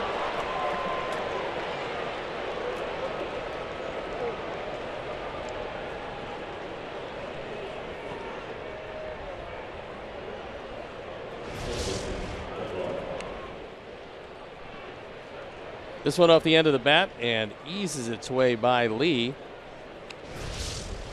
So Miley, who was into the 7th inning when he normally averages 5 1/3, now getting a trip to the mound. Mel Stottlemyre Jr. Mel Jr. looks just like his dad. What a great pitcher Mel Sr. was. Wow. The Yankees, the game winner. One of the best sinkers. From right over the top. Wilhelmsen loosening in the pen.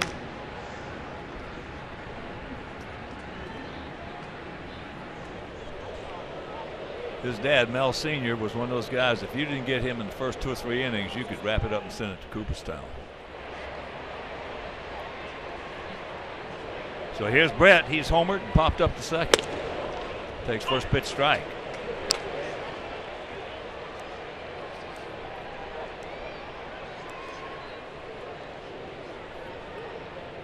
All 3 runs in this ball game have come courtesy of the long ball.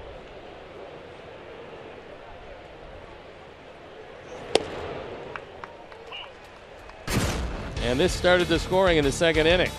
The 12th on a rolling breaking ball, and Brett with 2 outs, nobody on, took it out of the park. Miley knew it. A hanger.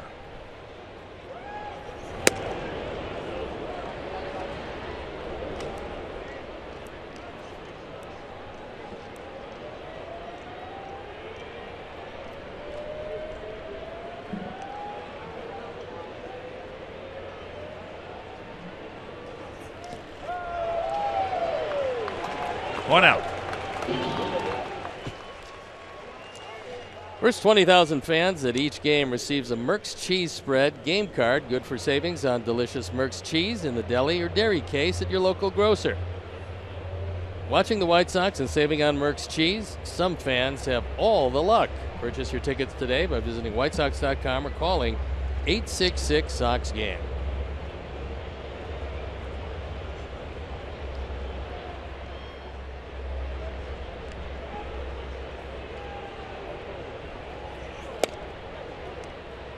As here's Avi, 0 for 1 with a walk. Talking about Pujols tonight. All he's done is go 3 for 3 with 6 RBIs, a couple of home runs. As Angels lead Texas 7-5.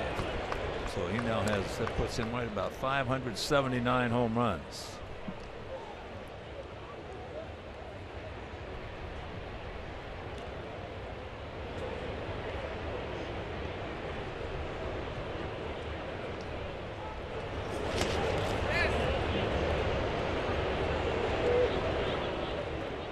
Pujols 40 home runs last year.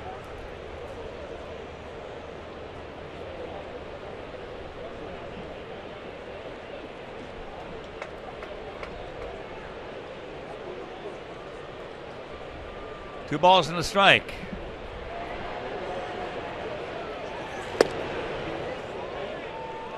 And the count 3-1.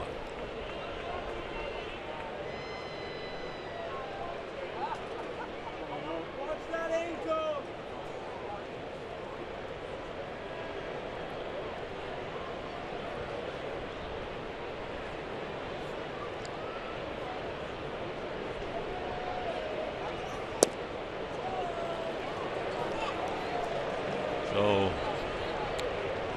Avi's second walk. And here comes Scott Service, the skipper.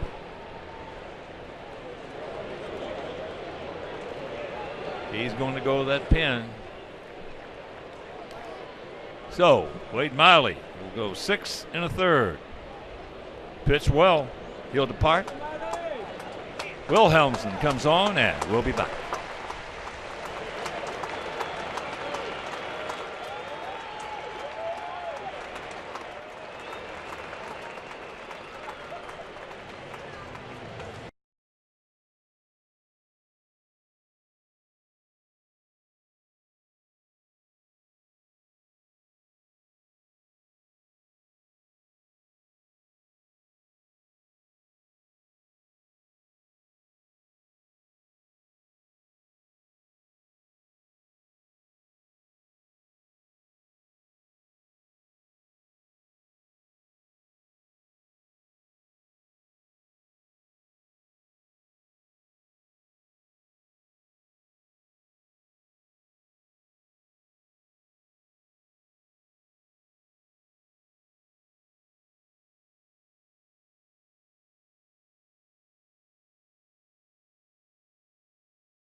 love to do. Schedule an appointment at any of our 340 facilities by visiting athletico.com/appointments.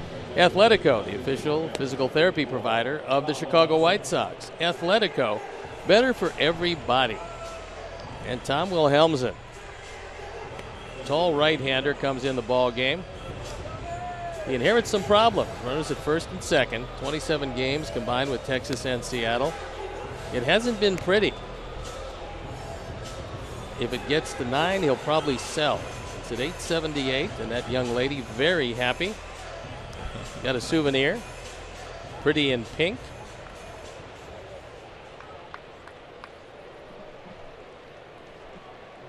So 1 in, 1 out, 2 on. And here's Shuck. He's grounded to third and singled sharply into center field. Yeah, those numbers are certainly, well, that breaking pitch hit hard, Mr. Roller. It's certainly not like the stuff of Wilhelmsen as we have seen in the past. Now, when he was a closer here, he had one of those nose-to-toes curveballs as well as a big fastball. But those days are gone for him. He actually had a 5-year interruption in his career. There you look at the major league numbers, they're pretty good. For 5 years, he worked up as a bartender and then decided, well, that's good, but not as good as throwing a baseball for a living.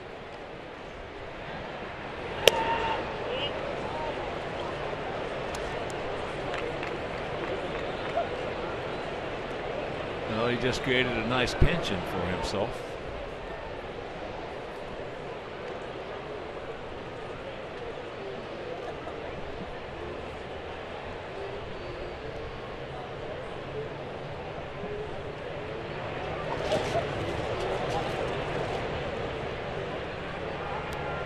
Two balls and a strike.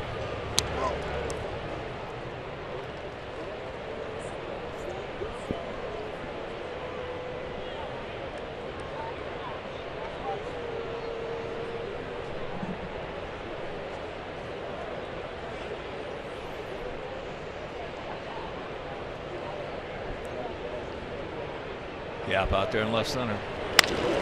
Back to the middle, base hit. So here he comes. Now they're going to get Ivy as Frazier scores. Now he gets hung up. It's going to give Chuck a chance to get into second base. And it's a 3-1 ball game. Yes. JB with his second hit of the night, driving in his 13th run, and that is a huge insurance run.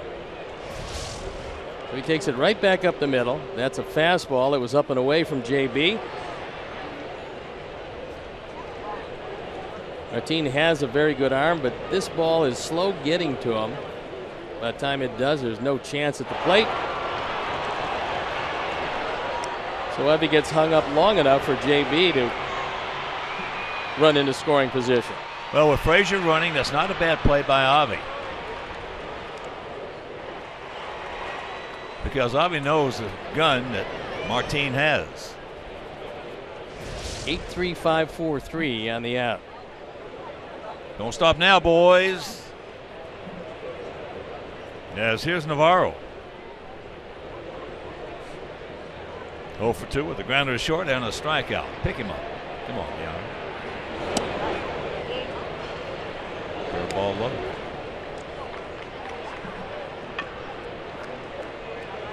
Three 7-1 for our guys, 1 6-0 for their guys.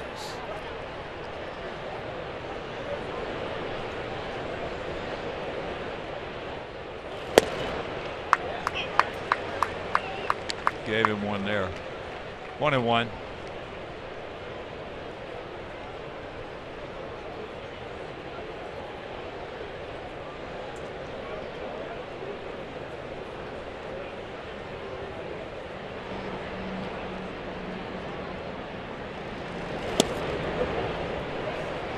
And that's just a tad low.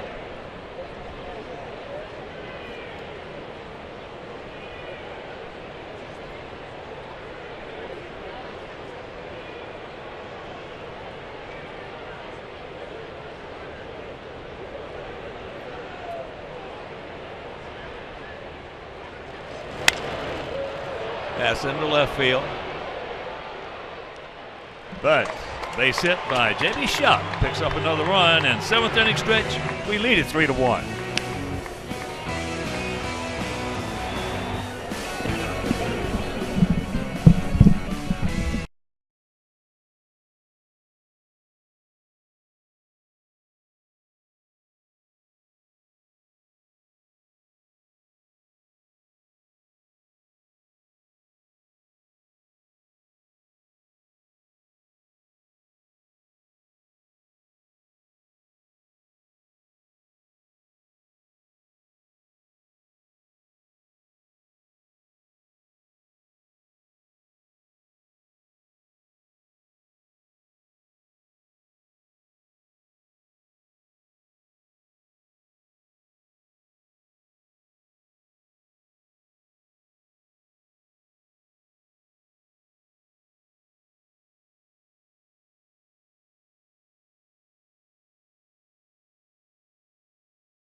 Board and the schedule. Cleveland won their ball game against Kansas City, so they've tied their series at 1-1. Houston, a big series for them, leading 3-0 in the 7th. Boston has already defeated the San Francisco Giants, and the Dodgers won their game against a very tough Washington team in Washington. Little rain in St. Louis. They'll make that up as part of a doubleheader.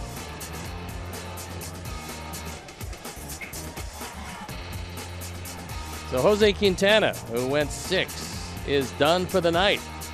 And Zach Duke comes into the ball game, and he's got a 2-run lead. There's a look at the numbers on for the 47th time. ERA at 2.87, 2-0. And Zach has done a really good job. So he'll go after the top of the lineup here in the bottom of the 7th. Switch hitting shortstop, Sean O'Malley. Takes first pitch strike.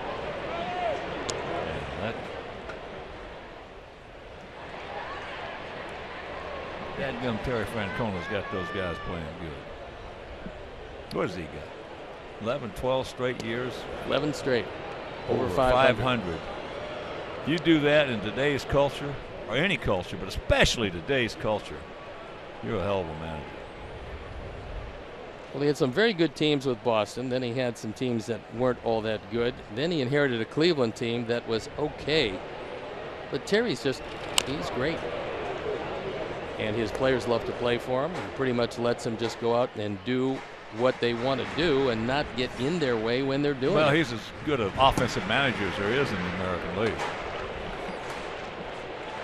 That's what good managers do. They don't want to manage. It's like putting a 60-degree wedge in your hand. And anytime you put a 60-degree wedge in your hand, you got a problem. Anytime you got to manage, you got a problem. He wants to get them on a roll, let them go, and then get the heck out of the way.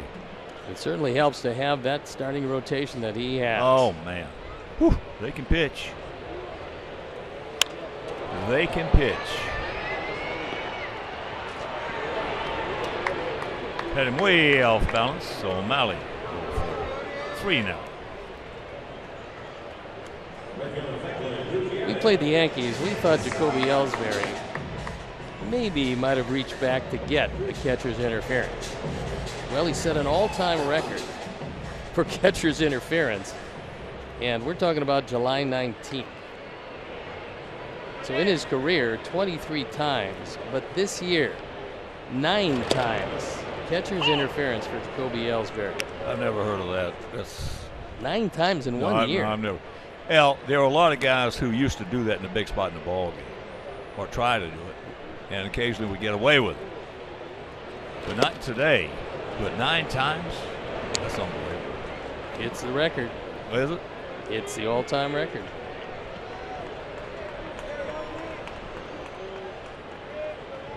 Gutierrez has struck out, grounded to second, and lined hard to right field. There you go. 2 down. Sox fans, show your team pride with White Sox checking, an official White Sox debit card, only available at your local Wintrust Community Bank. Go to wintrust.com/White Sox to learn more. Wintrust Community Bank, member FDIC. Yeah, in that Cleveland game, Lindor homer, number 12, and of course, a great pickup for him. Guy who is one of the most dangerous hitters. Not one of the best hitters in baseball, but he is one of the most dangerous, and of course, that's Mike Napoli. He hit his 21st. But he hit some big ones for you. Another one of those guys, not what he hits, it's when he hits it.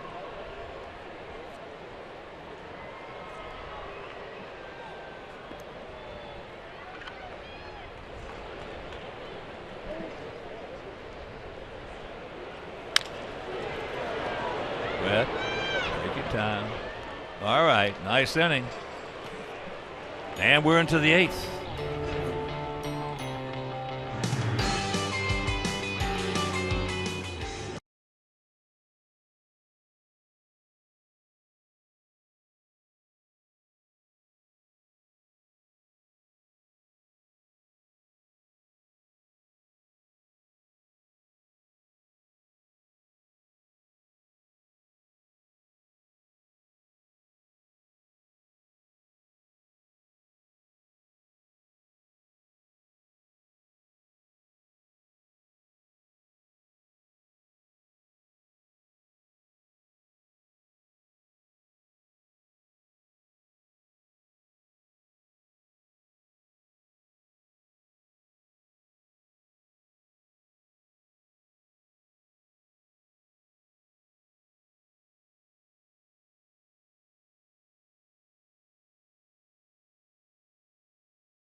You can drive away in a new White Sox-themed Mazda CX-3 in support Chicago White Sox charities. Buy your raffle ticket today at whitesox.com/SoxCar to purchase your raffle ticket. Thank you to our friends at C.J. Wilson Mazda for their support of the Sox car raffle. So Edwin Diaz comes in, and this guy's got unbelievable stuff. He's 0-2, the ERA 2.41, last year's minor league pitcher of the year. He can rush it up there. Everything moves. And he's got a chance before it's over, if they want him to be a closer. But like most guys, he learned his craft as a starter before coming to the major leagues. That was at 98. We got 99 on the gun here in the ballpark. Whew. A little bit of a rap, boom, gone.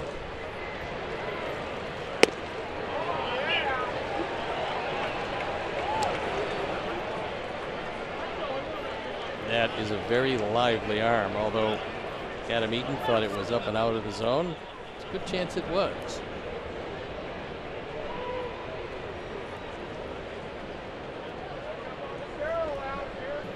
Adam 0 for 3.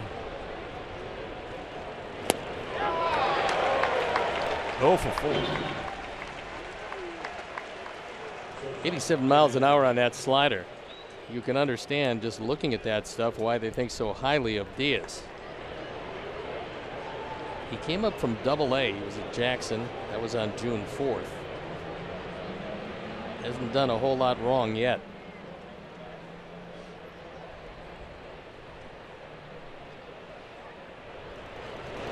They got 3 or 4 guys, right-handers, averaging 92, 91.5 to 92 on their sliders. Well, that's how they're going to have to build it here, because they do have the offensive prowess. They probably would like a little revamping of that starting rotation. However, Iwakuma throwing very well now that he's healthy. They'd love to get Taijuan Walker back and healthy, and Mel Stottlemyre Jr. knows that King Felix is the key. Well, we're going to see him tomorrow. That game on Comcast Sportsnet. I was talking to Felix after the game last night. Asked him how he felt. He said he felt great.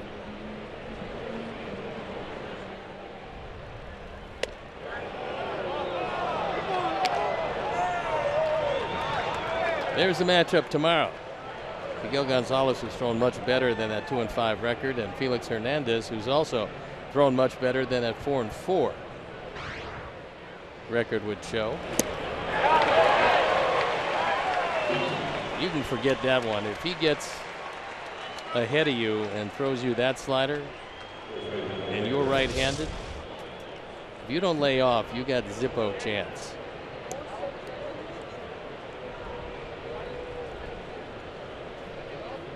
Here's Jose. Well, just looking at him for 2 hitters.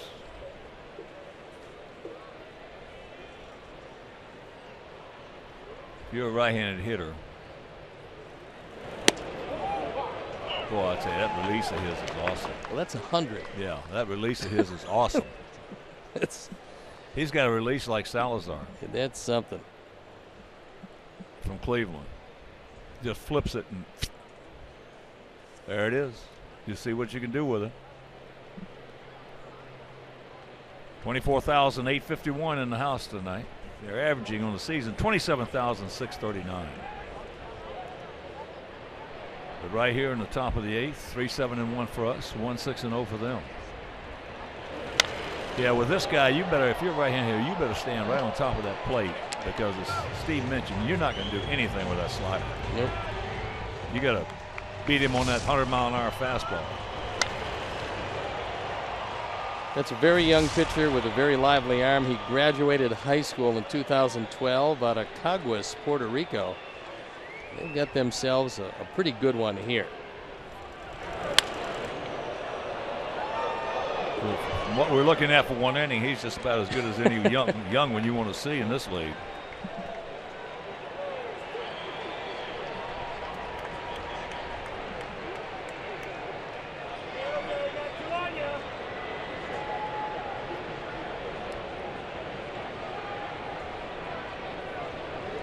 The 0-2 pitch.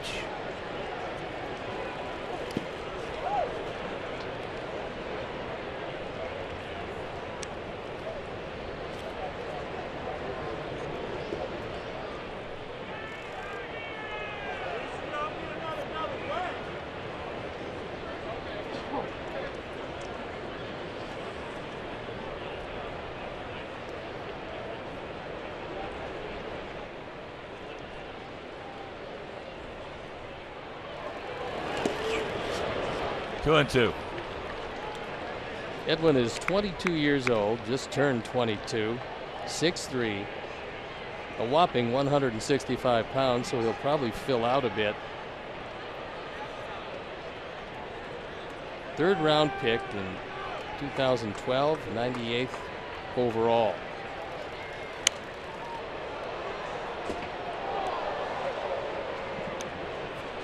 They got 100 on the board here at the ballpark.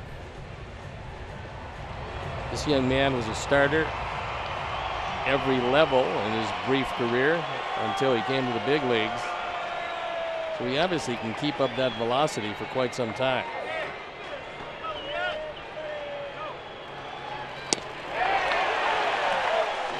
Strikes out the side, and we'll go to the bottom of the 8th.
the Mariners 7-6. Sox have the only error. Quintana went 6, gave up just a 1 earned run, that on a solo shot homer.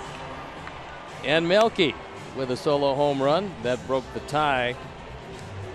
So the Sox, 4 home runs this series, 5 of the 6 runs scored on the long ball, and get a Honda. You're going to love the Honda Summer Clearance event now at your Honda dealer. And we got a new pitcher coming in the game, and it is Nate Jones. Nate on for the 42nd time. He's 4-2 ERA, 2.45. Opponent's hitting a paltry 190 against him. And he's got a 2-run lead. And he's got some thunder at the plate in the person of Nelson Cruz.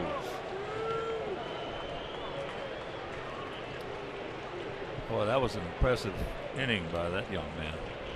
Wow.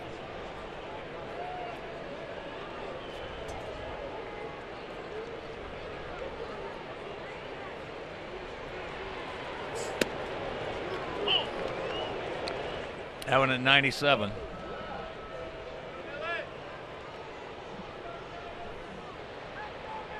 Nelson 0 for 4. And the count 0-2.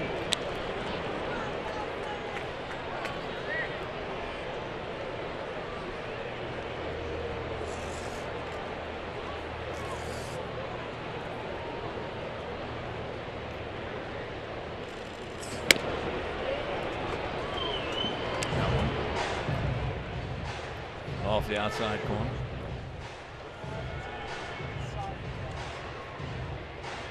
Cruz 3 for 3 tonight.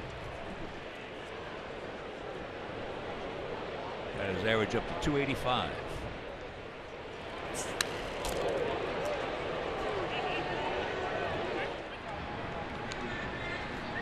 Joaquin Benoit, who's been the setup man on this team. Loosening into pen.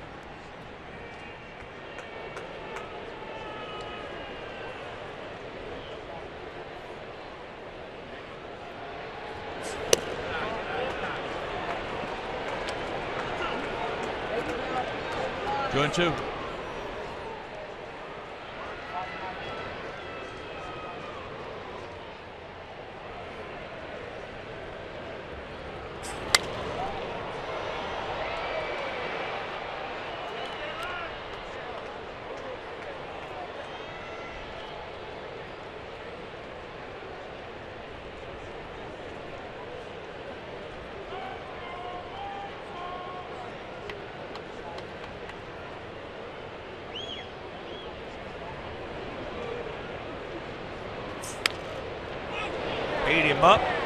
Ate him up, and Jose is there.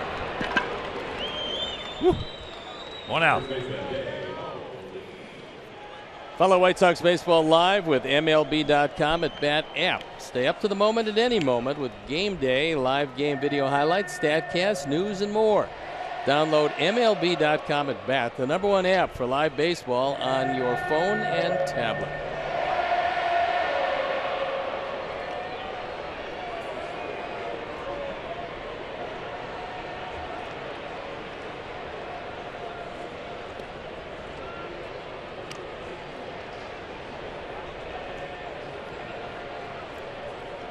Dejo Lee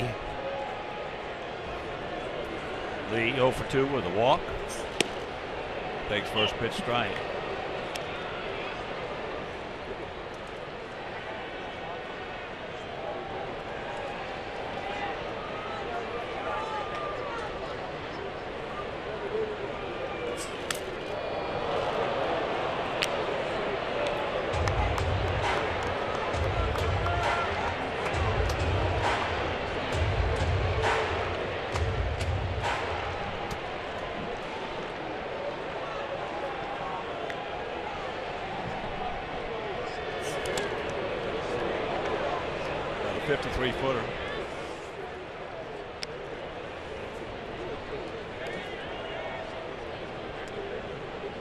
After the game tomorrow, board our charter, come on home, starting Monday.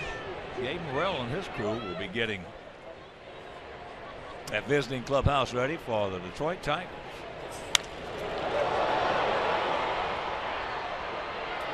That's out of play.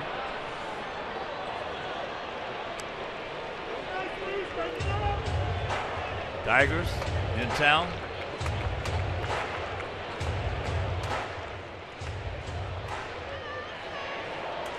Thursday, Friday, Saturday, and Sunday. Followed by the Cubs on Monday and Tuesday.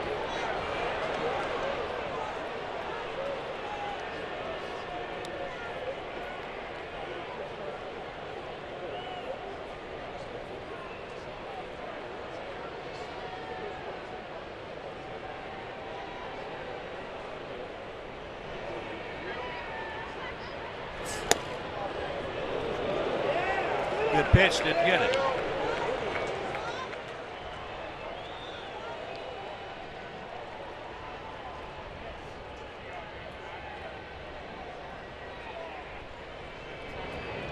And the 2-2.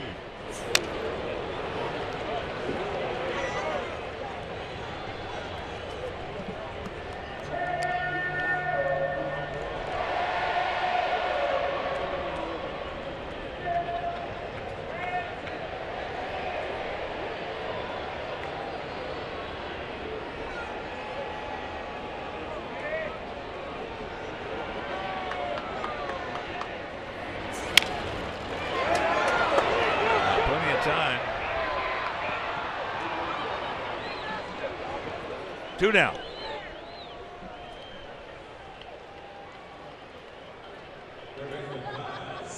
He almost ran into Casey Candell at first base.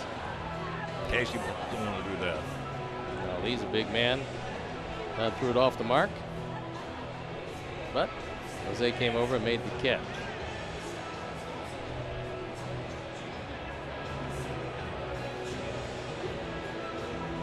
They're going to maybe look at it. I guess they are.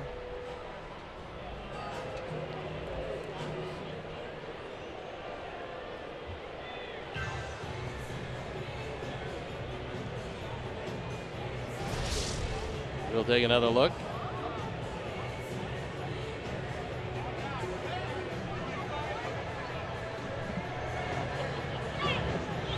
Said he tagged him on the hip. Lee said he didn't tag him.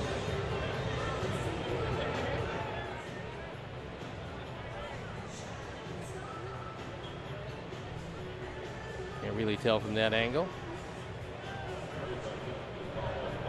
or that angle, but we'll see what they have to say in New York.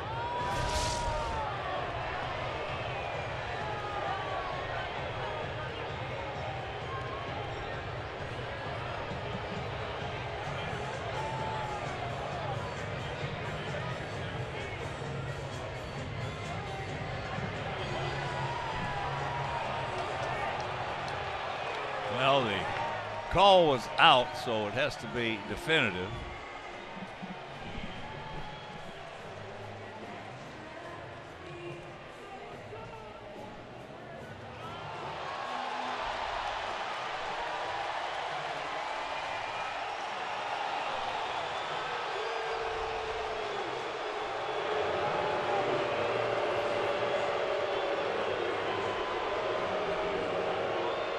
And the call stands. Well, it has to be definitive. So they couldn't get the definitive angle. I thought he missed it. But there's two out, and here is Kyle Seager. That could turn out to be a big play. Yes, it could.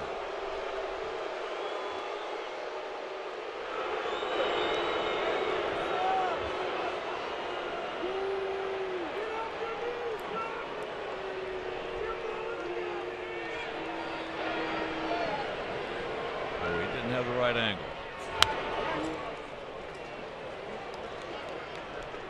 0-2 the count.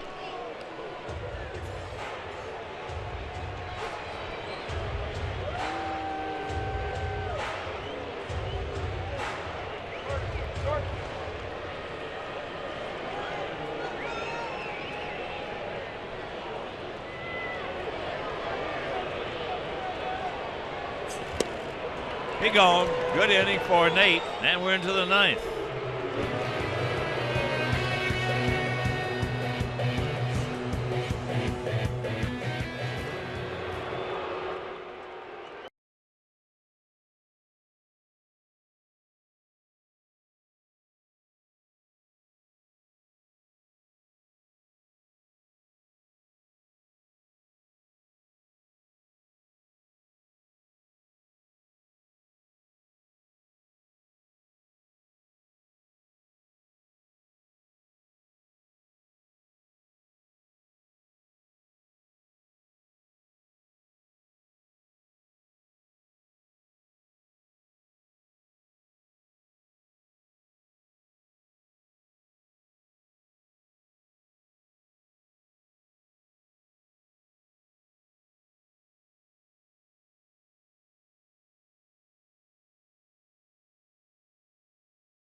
The sixth inning.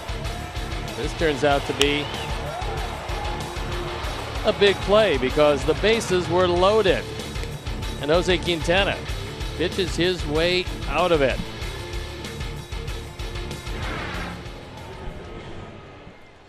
Speed Replay is brought to you by Xfinity. Xfinity X1 will change the way you experience TV.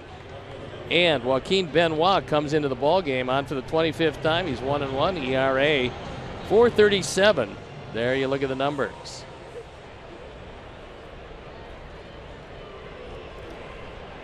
So Joaquin Benoit, who made his second major league start against us back in 2002 when he was in the Texas Ranger uniform. And here we go, top of the ninth, Melky. 1 for 3 with a homer, his 12th. That put us on top 2-1.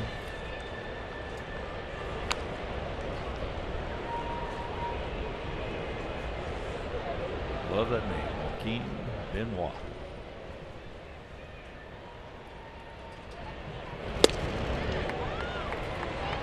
He's had a nice career. He's been a closer at various times during his career. He's been a quality setup man a whole lot of his career, and that's probably, he'll always be remembered for that, being a good setup man.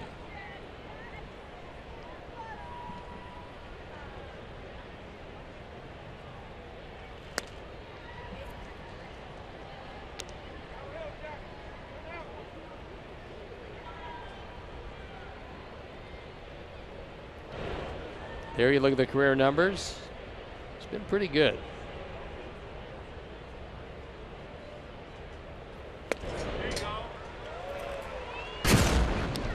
Seventh inning, our Miller Lite play of the game. A home run by Melky. His 9th home run, 42nd driven in. More important, it gave the Sox the lead, which to this point they have not relinquished.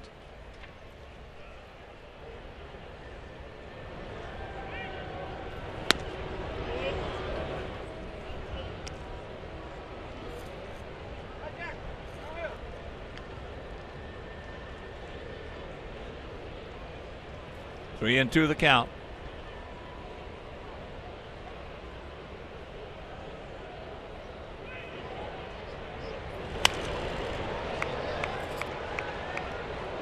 Miguel Gonzalez tomorrow for us against Felix Hernandez, the king. For them in that game on Comcast Sportsnet.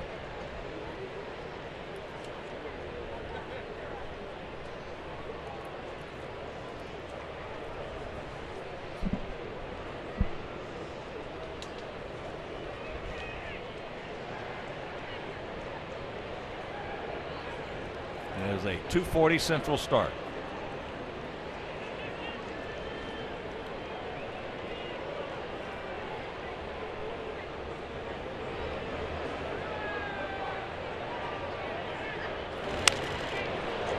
Another souvenir.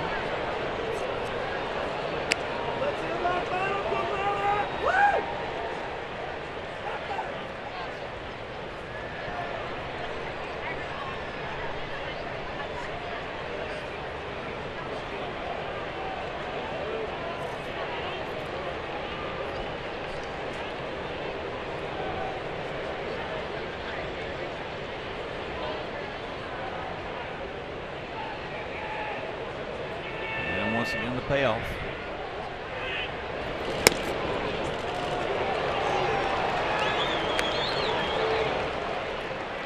All right, boys. Let's do some damage here. Leadoff man aboard. Here comes Todd. He's 1 for 3 with a run scored.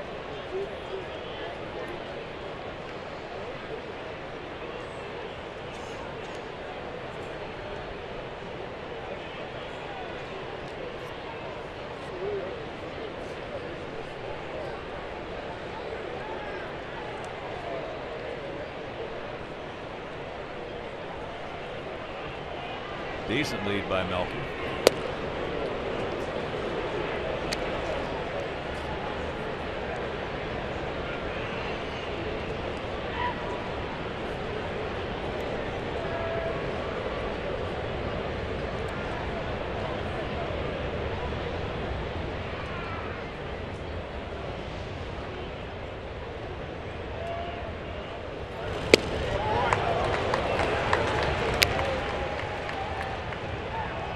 That was a good one. Good location. 88-mile-an-hour slider.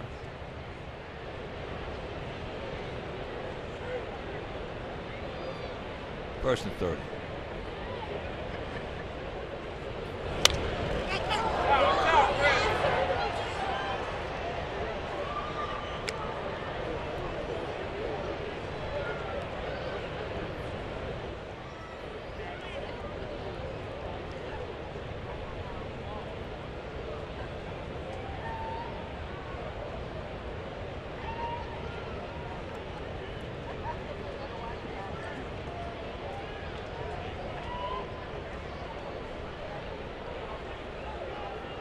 Sitting on 26 home runs.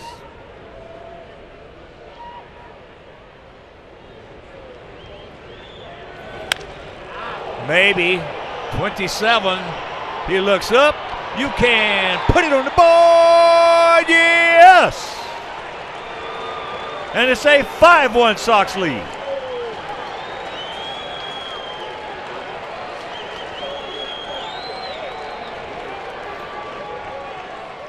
.27-61 on the power numbers. And that'll make it a whole lot more comfortable.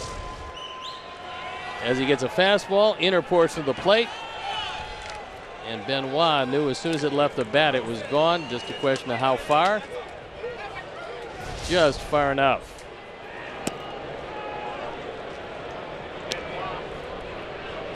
Very happy dugout. 3 home runs tonight.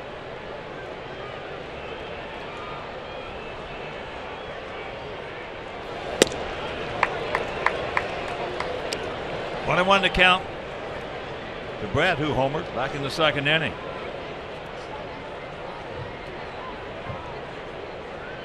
His 12th.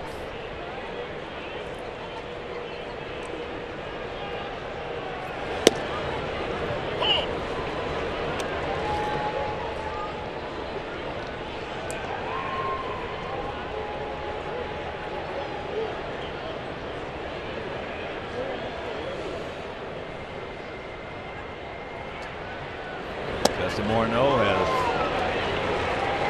come out on deck and is now going to the plate as that's out number 1.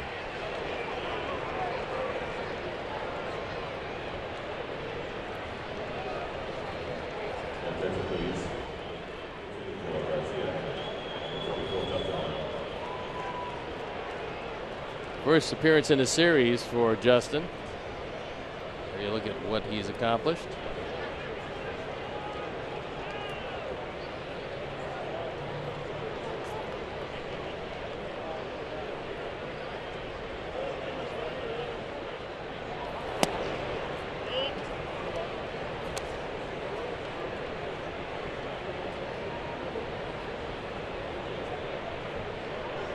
Always was a pull hitter and still is.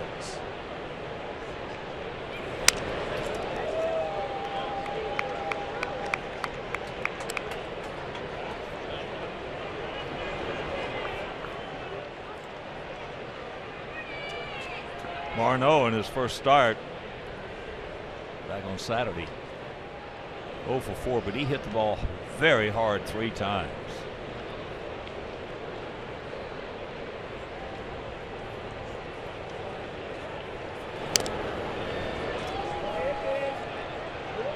We've got a piece of Ionetta, so he's not feeling too good right now.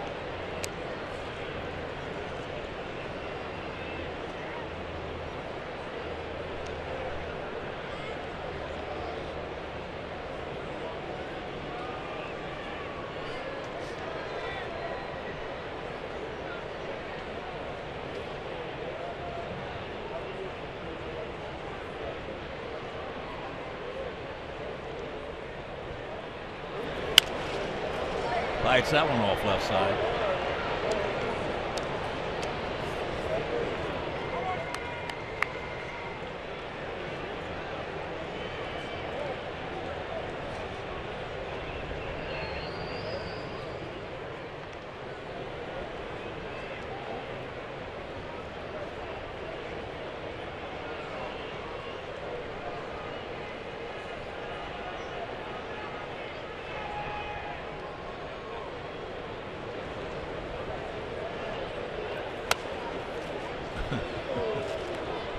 Got a piece of it.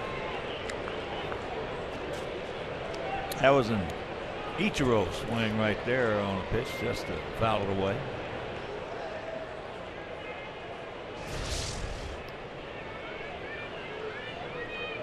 There's a changeup.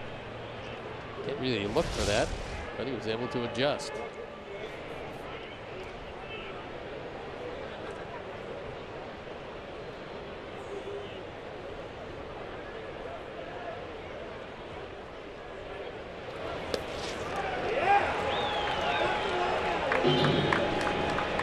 Got him.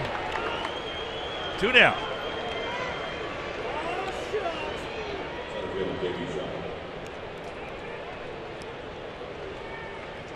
Here comes Shuck. He's 2 for 3. Had a big base hit, an RBI single in the 7th. That made it a 3-1 ball game.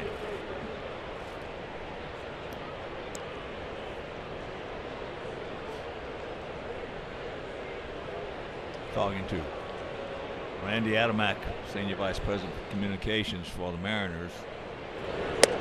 Randy has been here for 39 of their 40 seasons. And he's just getting ready to leave very early in the morning, of course, to go to Cooperstown, where the induction of former Mariner great Ken Griffey Jr. is going to occur, and our congratulations go out.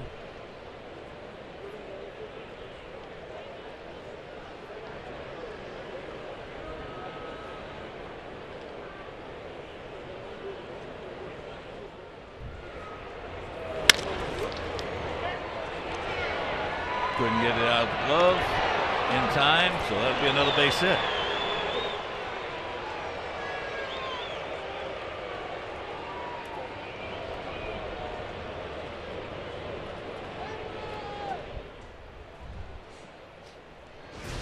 Three for 4 for JB.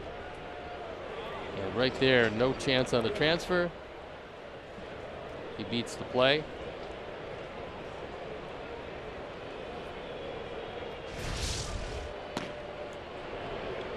Scott Service wants to make a change as Joaquin Benoit departs, and we'll be back.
saw him last night. This is his 8th appearance. He's 1-0, ERA 4.26. Last night he picked up an inning of work, gave up a couple of hits, but no runs.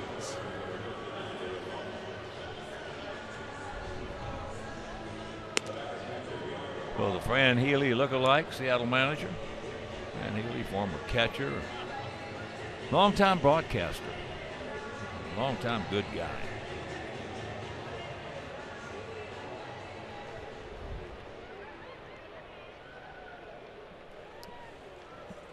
Here's Navarro. He is grounded to short, struck out, and going out to left.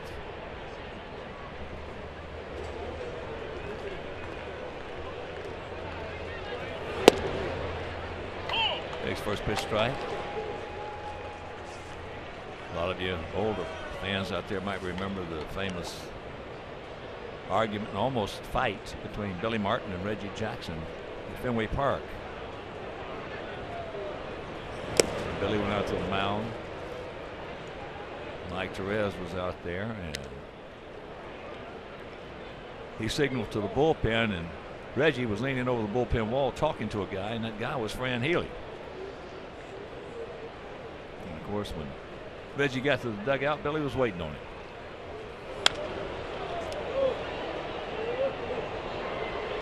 Thank goodness for Austin Howard.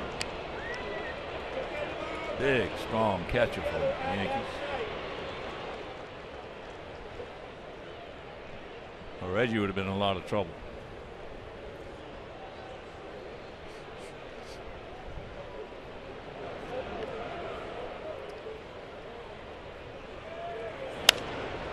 Look at this. Stay fair. It will. Thank you very much. And it gets away. So he's being waved around. Duck will score, and it's a 6-1 ball game. Oh boy, Yonner. Another Kansas City special.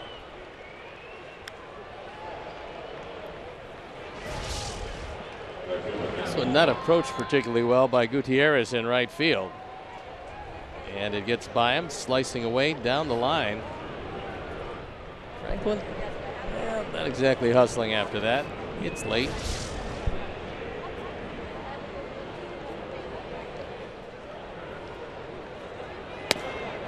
Adam Eaton, drawn the collar tonight, 0 for 4. He's grounded softly back to the pitcher, grounded softly at first, and struck out a couple of times. One called and one swinging.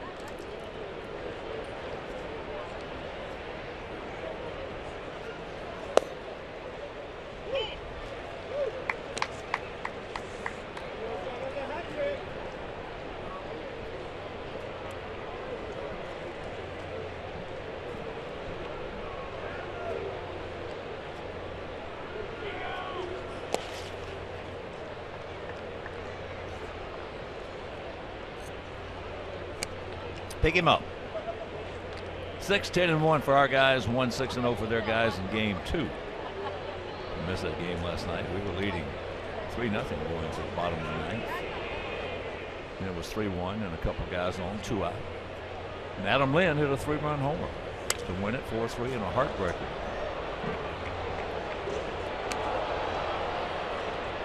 Robbing Chris Sale of his 15th victory. Chris won 8 innings, no runs, 1 hit.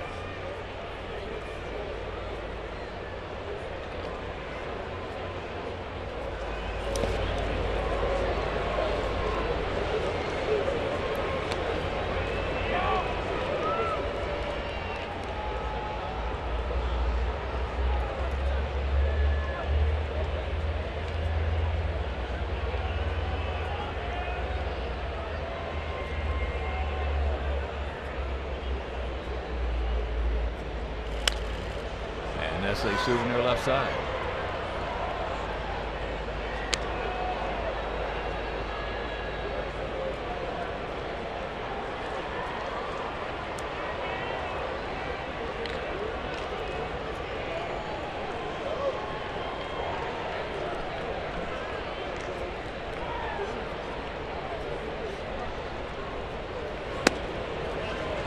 And there's ball 4.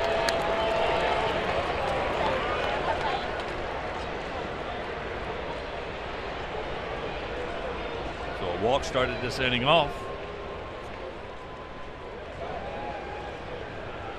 Then the 8th man will come to the plate in the person of Tim Anderson, who's 2 for 4 tonight.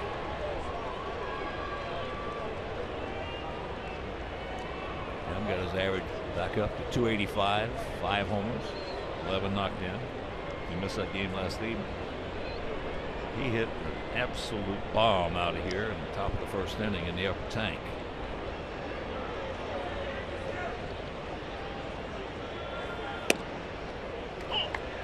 And he takes one off the plate for a strike.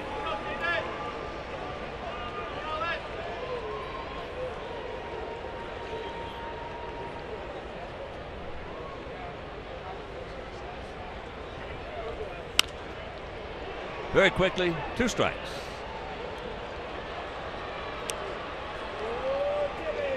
And that Cub 2-1 loss to the Mets.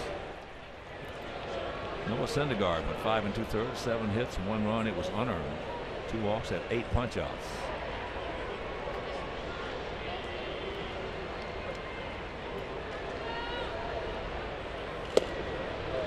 For the Cubs, Arrieta with 7 innings, 5 hits, 1 run, 1 walk, had 8 strikeouts.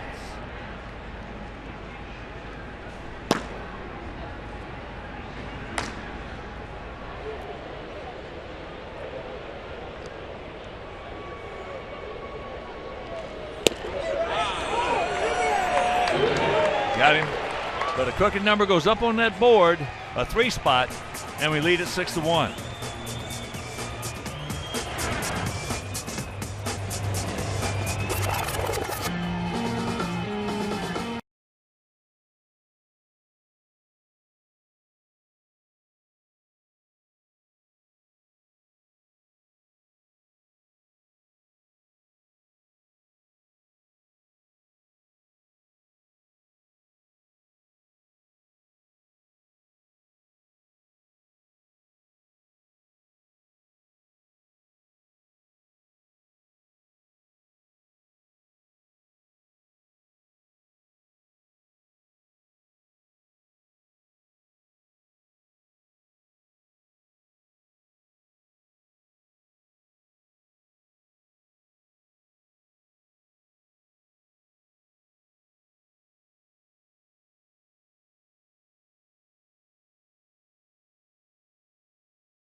Mariner half of the 9th inning.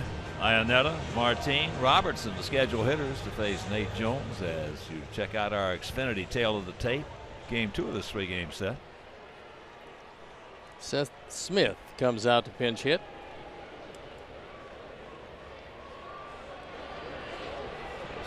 Ionetta 0 for 2 with a walk in the game. So here's Seth.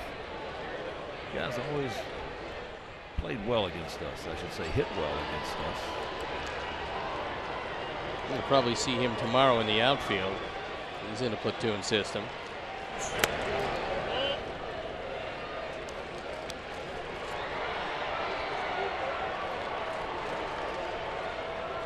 Sox bullpen still up and going as Nate is on for his 2nd inning of work.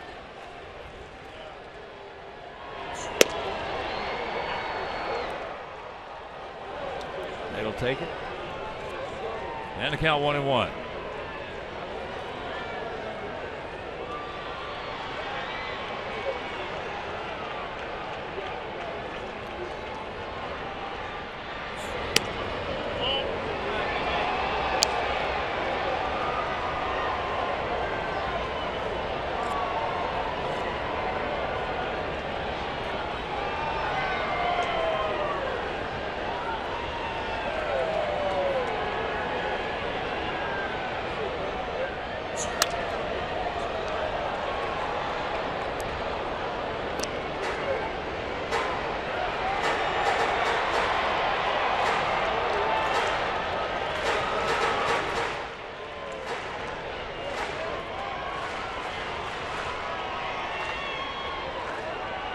Two and two to the veteran.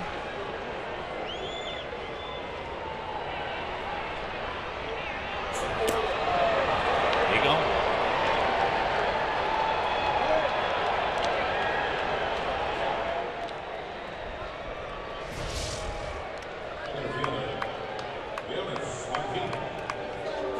Slider down out of the zone, and here comes Robin.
We saw him Sunday. There you look at the numbers, and he fanned Albert Pujols for one of his two strikeouts.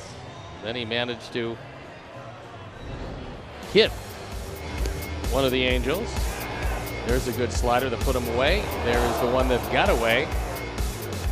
And all things considered, a very good outing for the former first pick in the draft out of Vanderbilt.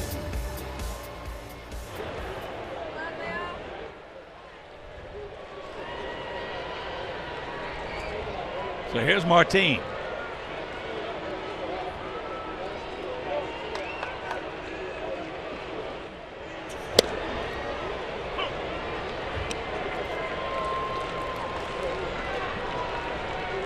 Watch this guy's motion. Ryan Dempster out there.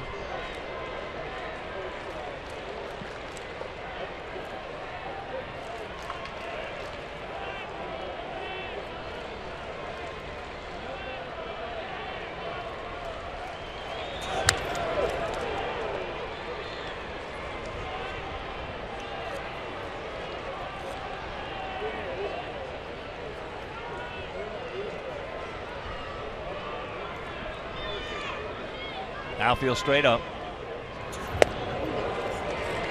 There you go.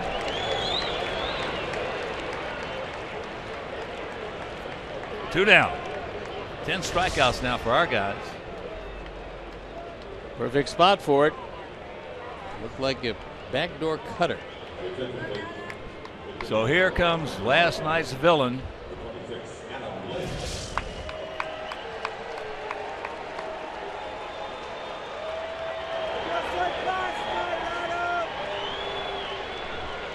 Here's Adam Lynn. And all he did last night, with a couple of guys on, 2 out. And here's what he did. Merrill wanted it away, and David got it in. And Lynn hit it out.